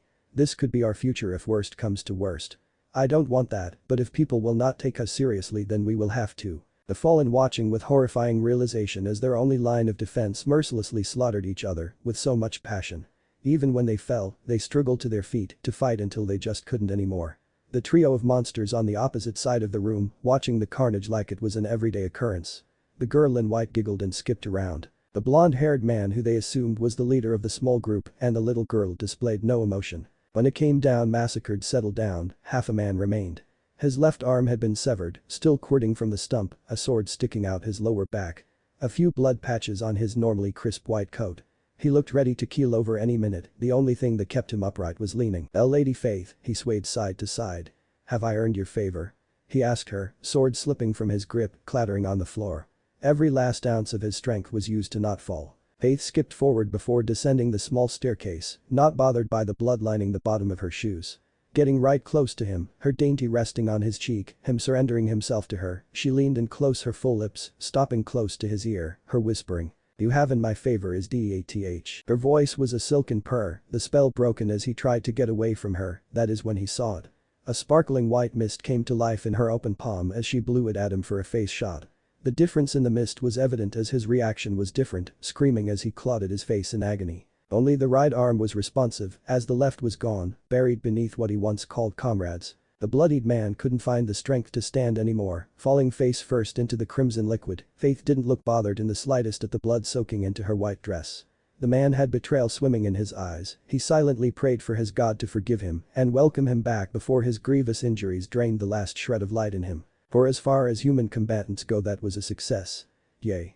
Cheering with the enthusiasm of an overly excited schoolgirl who got the grade she wanted. An interesting display, very affecting. Turning toward the four fallen. "I guess it is your turn now." Disconnecting his hand from Alma's, Naruto walked forward. Given the circumstances he shouldn't have looked as serene as he did, his expression did change as he moved past the pounds of bloody flesh that once used to be people, not even when his foot bumped a severed arm or leg. "Now for the reason, we have come to is struggling for the right word," he frowned. "Place like this is because it has come to my attention that one of you or maybe all of you took part in killing a high school student." Teeth clicking in annoyance. "I am sure you're aware he has been reincarnated and that just pisses me off. Granted I should have done something, but mentally I was not in the right state of mind then. So I am going to stay as calm as I can because otherwise, I'll get creative with your demise and make what happened here look like a Saturday brunch gathering." Middleton and Calawarna were the weakest of the four, so they wisely kept their mouths shut, whereas the leader of their cell had no such reservations. Why would you care for a pathetic little human? He was an insignificant insect that deserved to be crushed. The one who spoke out against Issei was an attractive young woman with raven-colored hair and shining violet eyes. Unlike the others, her attire consisted mainly black strap-like objects around and under her, a thong-like piece held around her hips by 3 thin straps, gloves running right up her arms with small lengths of chains hanging from them, shoulder guard-like objects on her shoulders with 3 large spokes sprouting from her right shoulder and black high-heeled boots. She rested an arm under her chest, raising them a little to entice him. Faith frowned at her and her action. Alma however began leaking a thick black miasma, hoping to kill the slut who tried to seduce her papa. A prominent frown on his face at her description of his brother, sure he was perverted, but nowhere as near as terrible as she described him. He breathed in deep, his patience starting to wear thin. Please, just tell me which one of you killed him, and the others may leave. When facing superior opponents, offer the rabble a chance to live, and they will turn on their friends for the chance to live another day. Unfortunately, he had no intention in letting any of them leave, he couldn't allow Azazel to find him yet. If that happened then heaven would follow, and with that came Gabriel, and he was not ready for her clinginess, especially when there was a chance he could be their enemy in the short future. Don't act all high and mighty.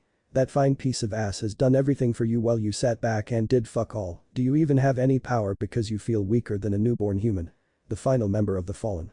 Donasek is a middle-aged looking man with short black hair and dark blue eyes. He was wearing an attire consisting of a pale gray trench coat over a white dress shirt with a matching ascot, a pair of black pants and shoes. Finally a pair of black gloves with a matching fedora. Giving a stare that would have frightened anyone who knew him personally, Naruto opened his mouth to respond, but Faith beat him to it. Silly little crow, Naruto-sama is simply too strong for such pathetic wastes of space to sense him. Faith defended her master faithfully, hearing how the man spoke about her was bad enough, but to hear how he addressed Naruto was unforgivable. So pipe down and cover yourself, there is a child present. Seeing his tent, the bird must have been without a woman for some time or her voice was pure sex, she didn't the latter. I am older than you. And I am not a child bitch. Alma fired off with a mental pout in her direction. Then why do you keep that form instead of your adult?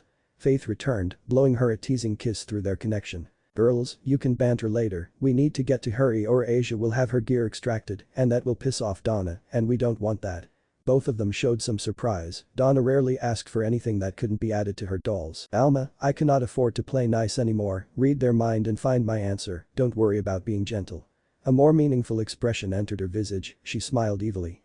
Using her power, she propped their mind, shattering any mental defenses they might have with ease, even causing them a bit of pain as she roughly looked around for the information her papa wanted. Inside their minds were boring the shorty and giant had nothing besides wanting to be stronger so they could be crueler to their victims without fear of pissing someone off who could squash them.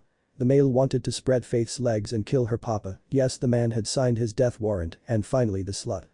There was a little unpleasing Azazel and the higher-ups of the Grigori, her love with Azazel and finally here it was, learning her name to be Rainer. She watched through her eyes as she killed Issei and continued to taunt him as he tried to defend Asia. Rainer only saw Asia as an obstacle in her path to growing strong, planning to harvest and take her gear before finishing off Issei. Yeah, not going to happen, sending everything she found through to Naruto. Her gaze saw a variation of different emotions flash across his face. Alma, get ready to subdue the other 3, I want no interruptions, maybe I am taking my anger out on her for my own shortcomings. Maybe I could have prevented him from being thrown into our world, either way, her death must be painful. The power activated, Alma's eyes widened as she felt a beast awaken in Naruto's body. His sacred gear activating, his eyes shifted to gold. He breathed in deeply from his nose before exhaling through his mouth, locking onto his target. Alma go. Alma instantly responding, sent the 3 remaining Fallen, slamming into the wall, immobilizing them, and not so gently as they really felt the impact. A moment later in a burst of speed Naruto reappearing in front of the surprised Rainer. The surprise died when she was grabbed by her face roughly, feeling his fingers digging into her. He felt her try to fight back or break his hold, reaching for her right arm, showcasing his strength, he kept twisting not stopping, even when he heard her wail of terror. The 3 Fallen seeing their leader being manhandled tried to fight back, but when Alma upped her hold, showing them resistance was futile against her. Alma felt Naruto emotions through their bond, his anger, pain and his guilt. He knew that if he stayed in Kuo or placed someone to watch Issei, then maybe he wouldn't have been brought back as a devil. He hated Rias for taking in his brother, but underneath all that, a tiny part was grateful that she gave him a second chance. Alma had never met Issei in person, only through Naruto when he showed her through his memories. The Haidu family meant a great deal to him, and as Naruto filled the role of a father, they felt like family. So letting Naruto finish off Rainer felt like her playing a role in the justice of her uncle's murder. Then she saw Asia still unconscious, tilting her head and using her free hand, she took the girl from the makeshift cross, bringing her over to rest beside her. I bet you loved it, didn't you? To feel so powerful, to play around, taunt a human who had not even activated what made him a threat. You stupid bitch, you fucked up more than you will ever know. Because of you, the booster gear has officially joined the underworld. Rainer's eyes widened as she thought it to be a twice critical. Now I will most likely be pitted against my brother in the future, because the more and more I see, the less I believe any of you can actually change. You're all so arrogant, barking with no real power. Naruto knew both fallen and pure angels valued their wings above all else, so he threw her on her front before pressing his foot on her spine and grabbing her wings very tightly. These were her pride and joy, digging his fingers in as let out a whimper, tears started to stream when she registered what he said. Wait, brother, her response was his grip tightening until his nails broke the skin. To be related to such a wimp, you know he just stared at my he knew exactly what she was going to say, Alma showing him what happened on their date. So he ripped her pride and joy clean out, splatting blood on his outfit, throwing one wing to the floor. He ripped out a sharp feather before discarding the rest, using a skill he learned during the war, he froze the single feather solid. I know what you did, Rainer, and everything since then. You crossed a line and then continued to bark and nip. For my family there is no line I wouldn't cross. You think Azazel would care about you, what former two-winged fallen, how pathetic. You killed my brother, planned to take a former nun's sacred gear. That is not how you gain power. Naruto roared at her. Now, since in your mind power dictates everything, so you are going to scream for me. Naruto used the frozen wing on her exposed flesh, digging her under the skin on her back. Without direction, as if he was a child playing with a new toy, figuring out how it worked. Sick as it sounded, Naruto savored every wail, cry and beg for mercy. He remembered a time during the Civil War during that fateful day when his mercy died. Someone close had paid for his naivety. He then struck the spine, severing her connection to her lower body, not that she would need it. Leaving the single feather stationed there, he rose to his feet and looked down at her with pity. I still have figured out if there is a place where you all go, but if there is, then remember this moment. His golden orb shone brighter, opening his mouth as an orange glow could be seen in the back before he breathed out, a steady stream of fire hitting engulfed her. Rainer screamed more than she ever had in her life. Naruto stopped the stream before closing his mouth. Looking down at her charred remains, clinging to life, he decided to put her out of her misery. Everyone watched with bated breaths as he walked close to her head, raising his foot at a snail's pace before he slammed down, going as far as to turn her head to mush and shatter the stone beneath. With death, Naruto felt liberated in a way. He avenged Issei, the gold shimmered back to blue, and he turned to the middled Kalawarna and Donosike. They looked horrified and not entirely sure in what they just saw, but feared they had earned the same treatment. Nothing personal with you three, but you have to die. I cannot have you telling anyone any details about this, if it's any consolation, know the unsung hero had you killed, Alma, please make it quick. Alma snapped their necks in an instant, only their horrified expressions remained. Without care, her power released them as they just plopped onto the ground. Naruto spared them no more of his time, walking toward the exit, he looked back at the bloodied room in sorrow. Was this to be his future? Come on girls, he looked up the passageway back to the church and frowned. Let us go home, they all departed, Alma, bringing Asia with them, wondering how she slept through all those screams. When they finally reached the peak, Naruto instantly felt his brother and two foreign signatures, but something else as well. Turning to the right, almost like looking through the war, narrowing his eyes for a moment before they widened. That little bastard. He fought down a snarl, but his energy reacted to his sudden shift in mood. Then he felt that vile taint leave the energy. So you're still alive, Diodora, and still a little worm, you lucked out this time. Faith felt the spike in her father, she rested her hand softly on his arm, turning around he saw her concerned gaze, putting his hand on hers and giving it a faint squeeze. He nodded in appreciation of her action before turning to Alma. The little girl using her power to keep Asia levitating at her height, but she was staring at her with something akin to wonder. This was new as most people usually annoyed her and were put down, or she tolerated them for his sake. So to see her looking at Asia with such a gaze brought a question to mind. Alma, you alright? Naruto asked, his tone soft. He kept his gaze ahead of them as he felt them closing in on them. There is something with the innocence of this girl, I find it refreshing. You think she'll answer my question on how she managed to retain it? Alma asked, her face displaying a small smile as she looked at her papa. Naruto felt them right outside and knew that most likely a fight would be destined to break out with how he treated their king. Issei might be reluctant, but those other two are more loyal to Rias. So they would most likely fight him for her. Faith, I want you and Alma to take Asia and go.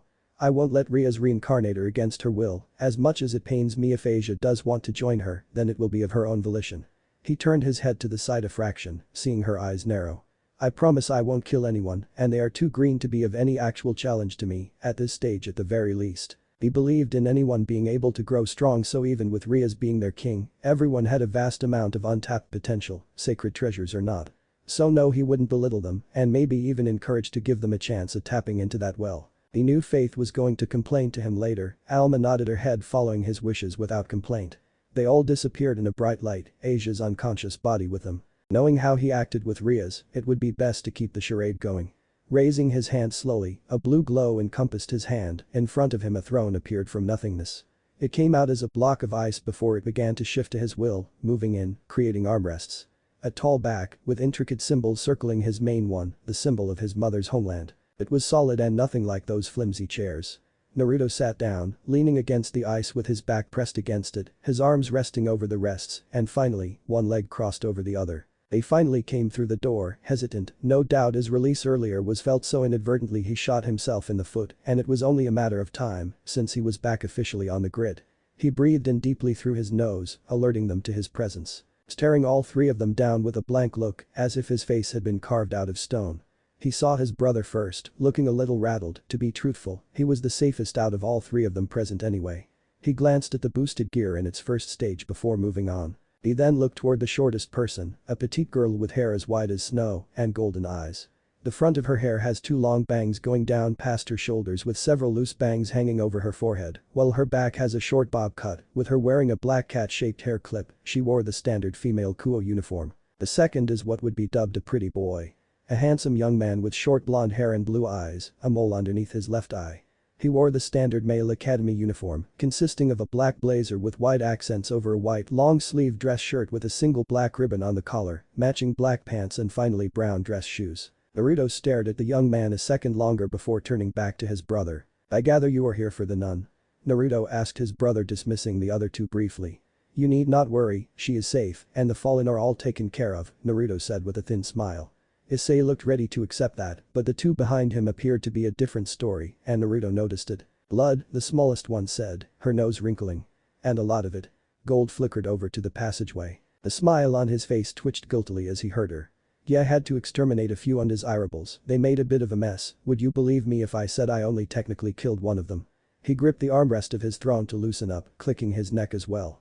"Now listen," he threw out there, fishing for a name. "Kaneko," tasting the name on his tongue, he nodded. "Fitting, and you Prince Charming." Issei snorted at the name but looked away when Kaneko gave him a minor glare. "Biba," Prince Charming answered with a small bow of his head. "Great, now that we know each other, there is no need for violence. I would hate to have to get messy, I have had my fair share of death and especially with my brother present." Naruto gave away the bro card so he could see how they would react. There might as well not be a reason to try and attempt to keep it a secret anymore. Both Kiba and Kaneko couldn't contain their surprise at that. Kiba's surprise was more evident though. Naruto stared at them both, seeing only their surprise, but no guilt. Either they were colder than he anticipated or they didn't know the inner workings of their king. Guess he will need to find out himself then. "The nun is safe, then your business here is concluded, as is mine. I promise we will talk about all this tomorrow, I'll explain what I can to you." He smiled in a brotherly fashion before slowly getting to his feet. Dismissing the throne as it sunk into the ground, leaving no trace of it. Gotta love magic. When Naruto strode toward them, Kiba and Kaneko, having never met the man, tensed as he drew closer. The blonde paid them no mind, patting Issei on the shoulder as he walked past him, then the rest of them. When they were all back to back, he stopped, his body posture as serene as a steady breeze on a hot summer day. "You both need to train, if I was an enemy I could have killed you at any moment, even with your guard up. Rias is most likely going to piss off a lot of people, powerful people in the future. What you have fought up to this part is nothing to what lurks out there in the dark waiting to come out." With his piece said, he continued to walk toward the doors only to stop again when he saw the Gremory symbol on the ground. When he saw Rias and Akeno, any good cheer he had evaporated in an instant, a sour look on his face, as if he swallowed a lemon. "The fuck you want?" Asking rudely, not caring at how he sounded. He did notice something different, her guard was up, it looked flimsy, but it wasn't as open as it was when they met this morning. An improvement. Turning to the black-haired beauty, her smile was strained and didn't look like it deserved to be there. Rias felt her smile falter before regaining her composure, remembering her earlier discussion with Grafia and her warning, so she decided to treat him with caution. "I felt that the fallen needed to be evicted, so we came here to deal with them." Her eyes glossed over his form, seeing the crimson liquid on him. He didn't seem too fussed about being seen in such a state. "Well, exorcists too," he let loose with a smile. It was a good night, an innocent was saved before the act was done. His smile widened when he saw the guilt in her blue-green eyes before she blinked it away. "You know I knew the overseer of this town before you, and let me tell you what happened here, wouldn't have if she was still in charge. Perhaps the people would be safer if this town was under my control," he sang. The room grew tense. "You shouldn't speak to the president like that," Kiba said in a strong voice. Naruto had to commend the boy on his loyalty. He saw everyone subtly getting ready except for Issei. It seemed they hadn't seen fit to keep him in the loop. Naruto felt their determination, they were prepared to fight him. If that is how they wanted it, then he guessed it was time to see how deep the well was, if only to get a better grasp on them, then he would be more than happy to fight them. His blue then turned back to gold, signifying the activation of his gear, giving Rias a coy smile, one which wasn't returned. "You really sure you want to do this?" He heard something being summoned, tightening of gloves, and the static of electricity on Akeno's finger. He gave a fanged grin. "Fine, be that way." The moment the word left his mouth, everything kicked off. Kiba used his night speed to get in close to Naruto, swinging his sword down to cut him down from head to toe. Naruto displaying his own by sidestepping and using his finger to shift the angle of the blade. Giving off a cocky smile, he struck his palm directly into Kiba's chest, launching the knight back more than it should have. Quite quick for his age, but unable to take a punch. Naruto mused as he saw Kiba grit his teeth as a thin trail of blood dribbled down the side of his mouth. "Come on, if that is all you can do, then I am surprised Rias hasn't been gutted with such slowness." Naruto taunted, Kiba rushing straight back in as he tried to get a hit on the whiskered warrior, each strike landing close, never occurring that Naruto was allowing him to get that close. When his back was turned, Kaneko leapt into the fray, but her dishonorable action was going to cost her, and Naruto was going to show them how. He waited until they got close. Kiba and Kaneko tried to hit him from both the front and back, but just when they were an inch away from each other, he flashed to the side. Their eyes widened when they were too slow to stop each other. Kiba managed to tilt his sword away, but the kitten was unable to do anything, watching as her rook strength hit her comrade in the chest. The pretty boy was sent backwards, smashing through multiple benches, breaking them in half, rolling onto his back as he lost consciousness. Everyone stared at Naruto, who gave them a coy smile. He looked at Kiba's fallen form and chuckled, forcing Kaneko to show emotion. Rage, but this time he rushed to her petite form. He quickly engaged her in hand-to-hand combat, getting a feel for her strength. Granted, most rooks excel in strength, but her speed is atrocious. Naruto tilted his head to the side, avoiding her fist. His hand shot out, gripping her at the elbow, and that allowed him to feel her chakra. It was so weak, but that granted her the time to get in a haymaker on his face. He was sent skidding only a short distance from her, to all of their astonishment. Wait, chakra, cat features. This must be Kuroka's little sister. Gold locked onto gold before he studied her facial features. Fucking hell, that is her attack was quite good, but no way near enough. He brushed his lip with the back of his hand, only to see no blood. Does need more training, much more. Suppose it's time to end this. He flashed behind her, a seal appearing on his palm as he slammed it on the back of her head, and she face planted the floor. He flashed to Kiba, doing the same thing before reappearing in front of Rias and Akeno. Your knight and rook are down, you have a queen and a pawn. Do you really believe you can win, or are you that arrogant to think you can overcome anything? He then turned to Akeno, a sad smile on his face. I don't want to hurt Shuri's daughter, but if you raise your hand then I will do what I must. Ara, do you really believe I am that easy to be taken down? Akeno retorted, biting her finger as her other hand started gathering lightning. You are a magic-based user, that much is obvious. You're also suppressing a vital part of what could make you a threat in the future. Did you fall out with your father? He asked curiously, almost flinching at the look of rage that overcame her otherwise beautiful features. He mentally cursed as the magic in her hand gathered in an instant before she fired it at him. Naruto rose both hands, coating them in ice, firing them at the lightning. The second both collided, Akeno might have had more control than he did with his ice, but he held more raw power in his body. The ice coated the outside of her attack and froze it solid. Everyone was baffled further, then the lightning ice sculpture fell and shattered on the ground. In a split second Akeno fell to the ground with the same method he used to incapacitate Kiba and Kaneko. Now there was only him, Rias and Issei, exactly how he wanted it. He turned to look at his brother, who looked frozen in shock, no doubt having seen them all fight, and wondered how someone so close to him could take them down so effortlessly. He might have been a bit grateful to Rias for bringing his brother back to life, even though in his mind she was partly responsible for his death. The future looked dire and he didn't want to fight him if it came to the worst. So as his elder brother he needed to do what he was going to do. Issei, what do you know of the specifics involving your death? That question froze everyone who remained conscious. Rias was about to open her mouth, but Naruto swiftly used some wind magic to send her barreling into the wall on the other side of the church. Stay out of this. Wait your turn. Naruto turned back to Issei, gesturing for him to speak. It was the fallen, Rainer, Issei replied, not sure where this was going. Rainer is the one who attacked you, but Issei, answer me this, who is the owner of this territory? Rias felt a sinking feeling in her stomach. That attack took the wind out of her body and she struggled to get up to defend herself. Rias and Sona own this territory. Issei continued to answer, a realization was coming to his mind. Yes, so tell me how Rainer could have been stationed here with her group and escaped the notice of Rias and Sona. Why did Rias only come to your rescue after you were killed, and why did she bring you all here tonight, hoping to gather another piece through their death without their permission to be reincarnated? He hoped Issei could see, but when he saw nothing dawn on his face. Issei, she allowed you to die so she could reincarnate you without your permission and have an eternally loyal peace. No doubt the same with Asia. Issei froze when everything entered his mind, it did make sense. Rainer would have had to been here for a while to scout out the sacred gear, the question was what his sacred gear was to warrant his demise. But why, it is just a twice critical, nothing special according to Rainer.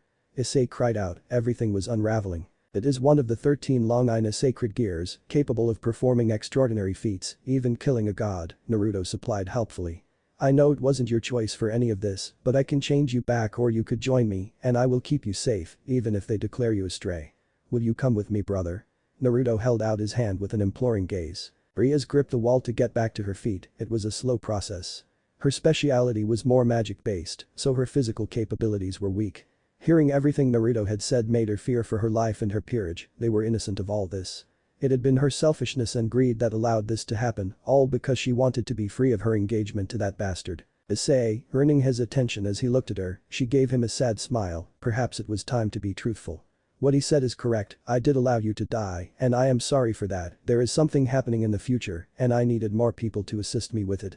They saw her take a deep breath. The truth is, even though you were a pervert, I didn't think you would agree to be reincarnated when you found out the danger for our kind.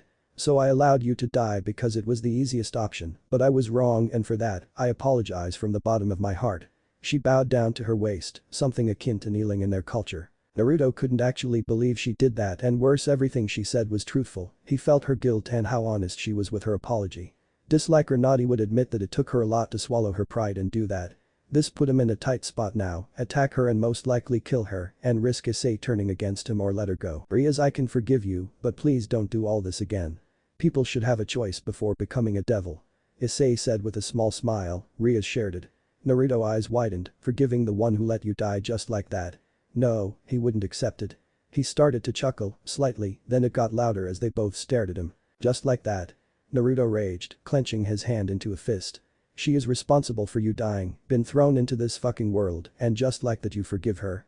Walking forward, Naruto grabbed his little brother by his shirt. Tell me fucking how that is fair, right fucking now.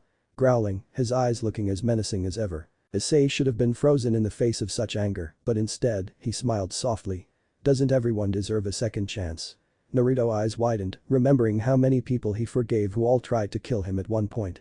Then he remembered losing everyone and coming here only to see people die by the score with no justice, so no, not everyone deserved the luxury of a second chance. Letting go of Issei's shirt, Naruto turned to walk away from him, then he remembered how arrogant Rias looked to him this morning, he stopped and turned toward her. No, Issei, not everyone deserves it. His brother couldn't make the difficult choice, so he would do it for him even if he hated him. Rias widened her eyes as she saw his mouth open and a glow at the back shit. Naruto breathed a steady stream at her, and Rias couldn't move, her body ached, and even standing up took what remained of her strength. Grafia had been right, it was the move of a foolish girl to confront him. Naruto had decimated her entire peerage, and whilst failing to bring Issei over to his side, mattered little it seemed. She smiled as the wave of orange flames came closer to her. Issei ignored the bond with his brother for someone who let the fallen kill him. He proved to be a far better person than her, she would miss them all and treasure the moments she shared with them. Issei, I'm sorry, I wish I could have done it differently, then I would have asked and not let my pride get in the way. Closing her eyes as she waited for her death. Issei, on the other hand, moved as quickly as his body would let him, hoping to stop his brother, but then it happened. A massive thick wall of ice rose in front of Rias, melting as the fire collided with it, causing Naruto to stop the stream as scanned the room and felt it. Fuck.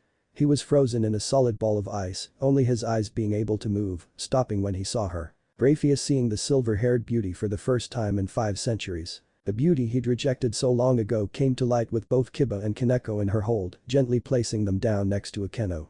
Rias, you ignored my warning and nearly died. If Surziches was the one who came, then Kuo would have been reduced to a crater.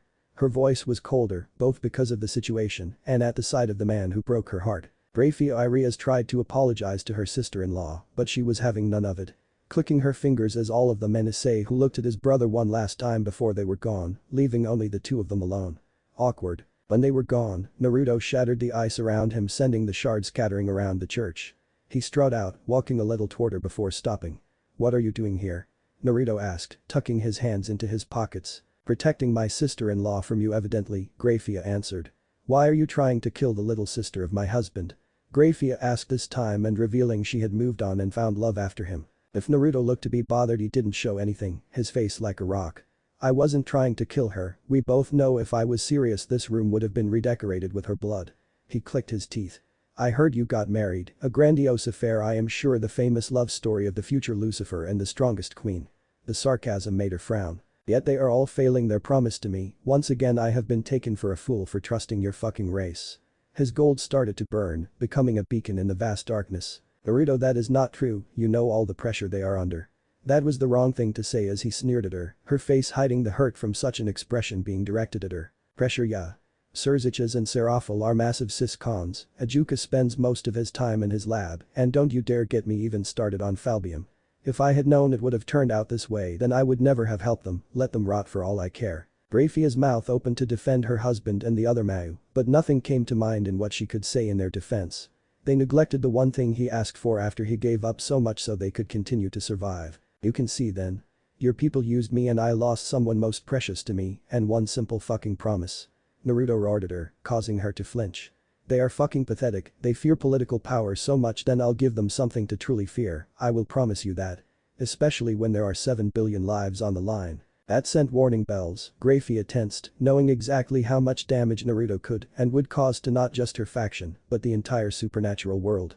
Each one of them had abused humanity in some way, and with Naruto as their sword and shield, then the damage would be catastrophic. Naruto was pretty much declaring war. The worst part is that there were many in the underworld who would rally to his side in a heartbeat. His influence from the civil war hadn't diminished in his absence, in fact, it grew stronger.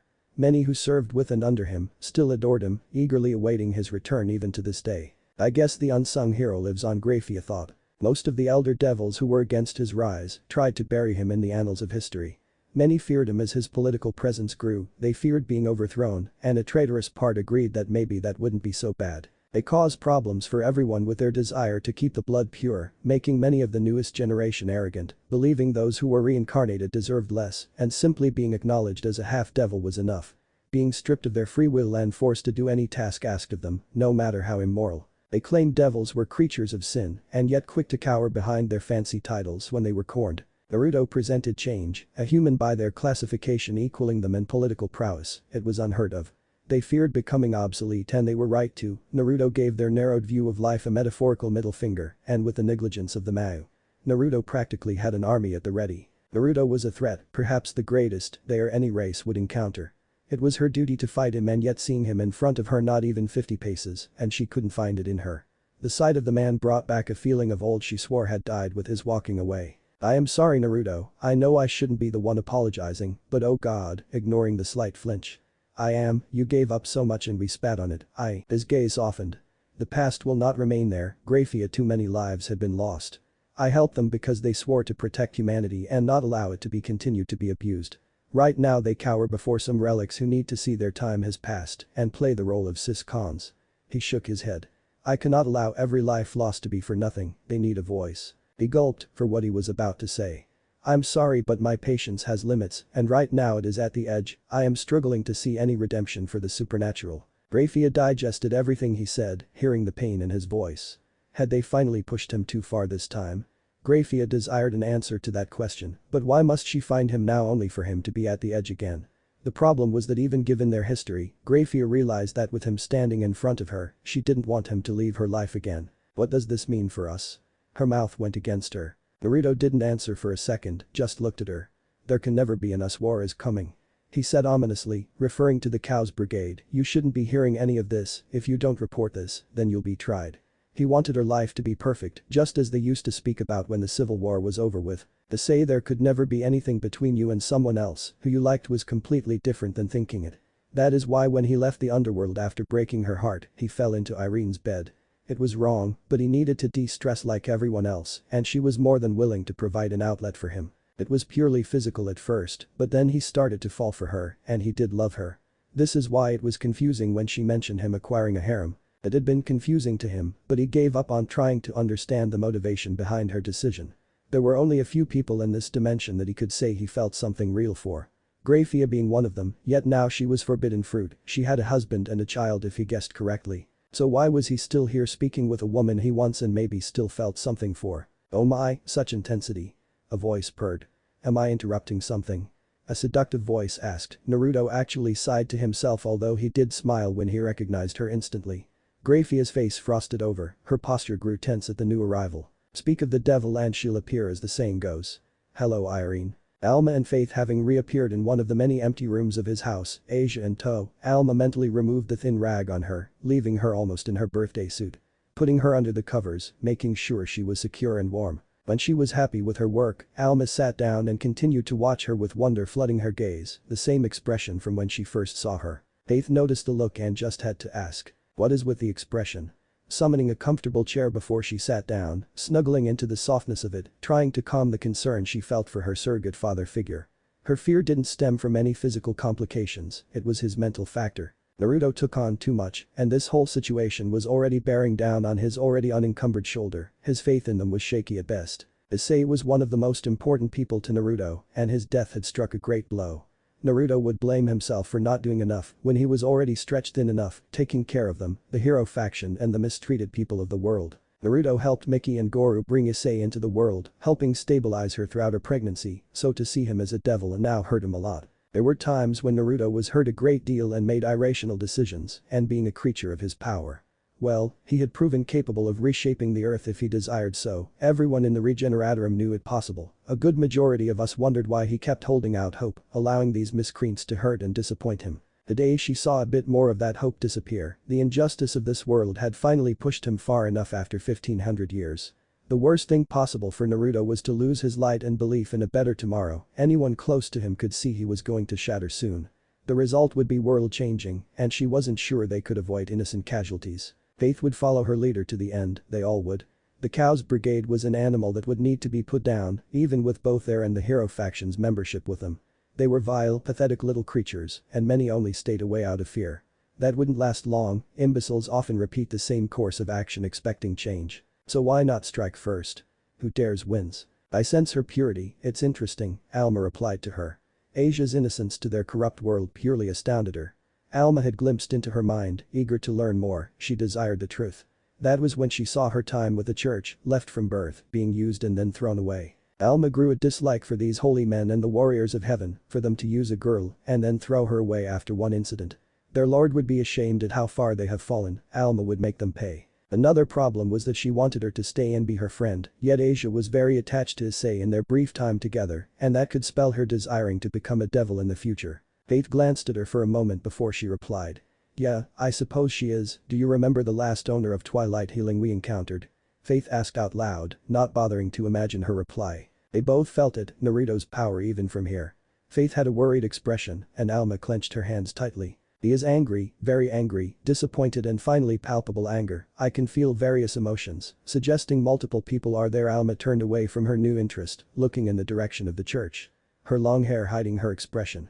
A much stronger presence has joined them, both her and Naruto's emotions are fluctuating. Irene just turned up as well. Tuning them out, focusing on Asia. Faith's earlier question went unanswered, Alma would continue to watch over Asia until the following morning, as the rescued nun continued to sleep soundly. Hello Naruto Sama Irene purred in a sensational voice, her voice held a double meaning, to entice Naruto whilst taking a jab at Grafia, the former member of the Spriggan 12, knew exactly what they could have had, and the women felt particularly vindictive tonight. Irene was a very tall and voluptuous woman with thickly braided bow-adorned scarlet hair. Her two front braids have two golden ornaments by the upper sections, her ears have U-shaped earrings and red lipstick. Now her attire could drive many wild with lust, donning a risque version of a typical witch's garb. She had a diamond-shaped opening exposing a portion of her bountiful and having a heart-shaped pattern around the borders. Extending down to the navel of her stomach where it meets a large angular scar, draping over it is a dark-colored cape with a light color inside and two gold ornaments, and is being held together by a golden chain. Irene wears an elongated black loincloth with a Uzumaki clan symbol on its front, having white borders on its edges and being connected to another piece with the very same heart-shaped design. wearing a pair of black thigh-high boots with heels that have a white colored border near the top and gloves of the same color and design, only having claw-like extensions. The final piece of her attire is the witch's hat with dreadlock designs with white bandaging near its end, finally with fur lining near its edges. Grafia couldn't suppress the frown that came about at her tone, feeling a pot shot at her. Reaching out to get a feel for the newcomer, when she felt the vast reservoir of power inside the beauty, it took everything note to allow her shock present on her face. Naruto being strong was a given, but this woman felt comparable to divinity. A thin bead of sweat ran down the side of her face. This was frightening, looking to the blonde, wondering what sort of other people he had to call his allies, especially if this was only one of them. The answer would trouble her greatly, as she would realize sooner rather than later. It was obvious their moment was ruined as any sort of compassion had vanished from his face, his stone facade had returned. "Good evening ma'am, my name is Grafia." "I know exactly who you are, sweetheart," Irene interjected, smirking at the slight twitch the maid showed at being interrupted. "I also know your history with my dear Naruto." Her eyes glinted as her voice dripped poison honey, delighted in the stiffened posture. "So you went with the second choice. How fitting." "Quick question, did you think of Naruto when you were ravaged by your husband?" Naruto had a feeling he should intervene before it got proper ugly, but the stuff Irene asked, there was a smidge of curiosity in him. "No, my husband is more than enough to satisfy me, and don't reduce him to that." Ice began to pool around the bottom of her feet, displaying her rising anger. "Oh really, then why haven't you attacked or left a report to Lucifer that Naruto tried to kill his beloved little sister?" Her smirk turned positively vicious now. Of course, since she brought back Issei Haidu, Naruto's own beloved little brother from the filthy fallen that she allowed to remain stationed here long enough to kill him. That drew her attention, and an abyss settled in her stomach, silver eyes widened in absolute horror, turning toward her former love interest to verify this claim. His response was to narrow his eyes at her, and then it all came together, why Naruto would play around before trying to kill her. The picture was clear, why he said everything he had before Irene arrived, war was coming and it was closer than ever, Rias might have succeeded in pushing him far enough. "Rias, you foolish girl, were you truly that desperate?" Grafia mused sadly, this must be informed swiftly to her king and husband. Granted he would be mad and vengeful until he found out about the wounded party, then his anger would abate. Rias might need to be brought back to the underworld in fear of what Naruto would do next. Naruto was not to be crossed lightly, and if Irene's power was anything to go by then he had other powerful individuals in his corner, just waiting to come into the light. Grafia personally would prefer to remain away. Naruto opened his mouth for the second time since Irene arrived. "Grafia, I believe it is time for you to go home and remember everything I said." He saw her expression and then her personal teleportation circle shine to light, imparting something else. "Don't come back, forget about what could have been and focus on what you have." Sparing her a smile full of sorrow before she left. But the maid gone, it left only the two of them in the vast darkness of the church. "You shouldn't have said any of that, what we could have had is gone and won't come back," Naruto said before walking toward the entrance, Irene following closely behind. "You were curious and don't lie. I have been around you long enough to know when you're trying to pull one over me." Her face turned a bit more endearing and sweet. "You still feel something and so does she. Grafia didn't try to attack you, even after you nearly killed her sister-in-law and the look in her eyes. The seed is planted or maybe being brought back into the light." Irene grabbed his head gently before twisting around and bringing her face close to him. Irene kissed him sweetly, holding the side of his face as an arm wrapped around her waist to bring her closer, enjoying the closeness between them. Naruto's tongue found its way into her mouth, doing exactly what she enjoyed, and the moan she released was a cue to how much she was starting to enjoy this. This was only a taste of what tonight would entail for the two. Irene broke the kiss first as Naruto pouted at her. "Don't worry love, we will have more to do later, I want to see the sun rising before we stop." Her voice and the glazed look in her eyes nearly had him.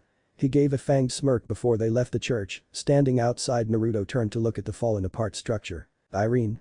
he asked out of the blue. Her question, countering his own. "I think I'm tired of hiding, do you think we're all ready to return to the world?" Glancing at her smirk combined with a vicious look in her eyes gave him all the confirmation he needed. Taking off his jacket before handing it to her, he then felt the seals restricting a good majority of his power. Now he felt free, almost unburdened. He rose his hand to waist height, and a familiar ball of energy sprang to life, but the ball wasn't like his one of old, but one of black energy. Then the blades of wind began to form as he raised it above his head. "This should be enough, one more chance I will give them, one final chance before I will take out everything that has abused humanity, gods, devils, fallen, the greedy and arrogant, everyone who believes material wealth will protect them. I will come for them all, let them know I am alive." And finally Naruto's eyes flashed gold. "Let me fear me." He tossed one of his signature attacks, it barreled past the doors and exploded when it reached the center, completely encompassing the church. When it died down, nothing remained. Let those who corrupt and allow taint to fester and grow, let them know I will come for them. Taking his jacket off, soon as it was back on his form, restricting him. He was whirled around by Irene, a wild look in her eyes. Bedroom now. Irene took them away to ride him for the rest of the night to the morning. With his announcement, the world would feel a fear it had never felt before.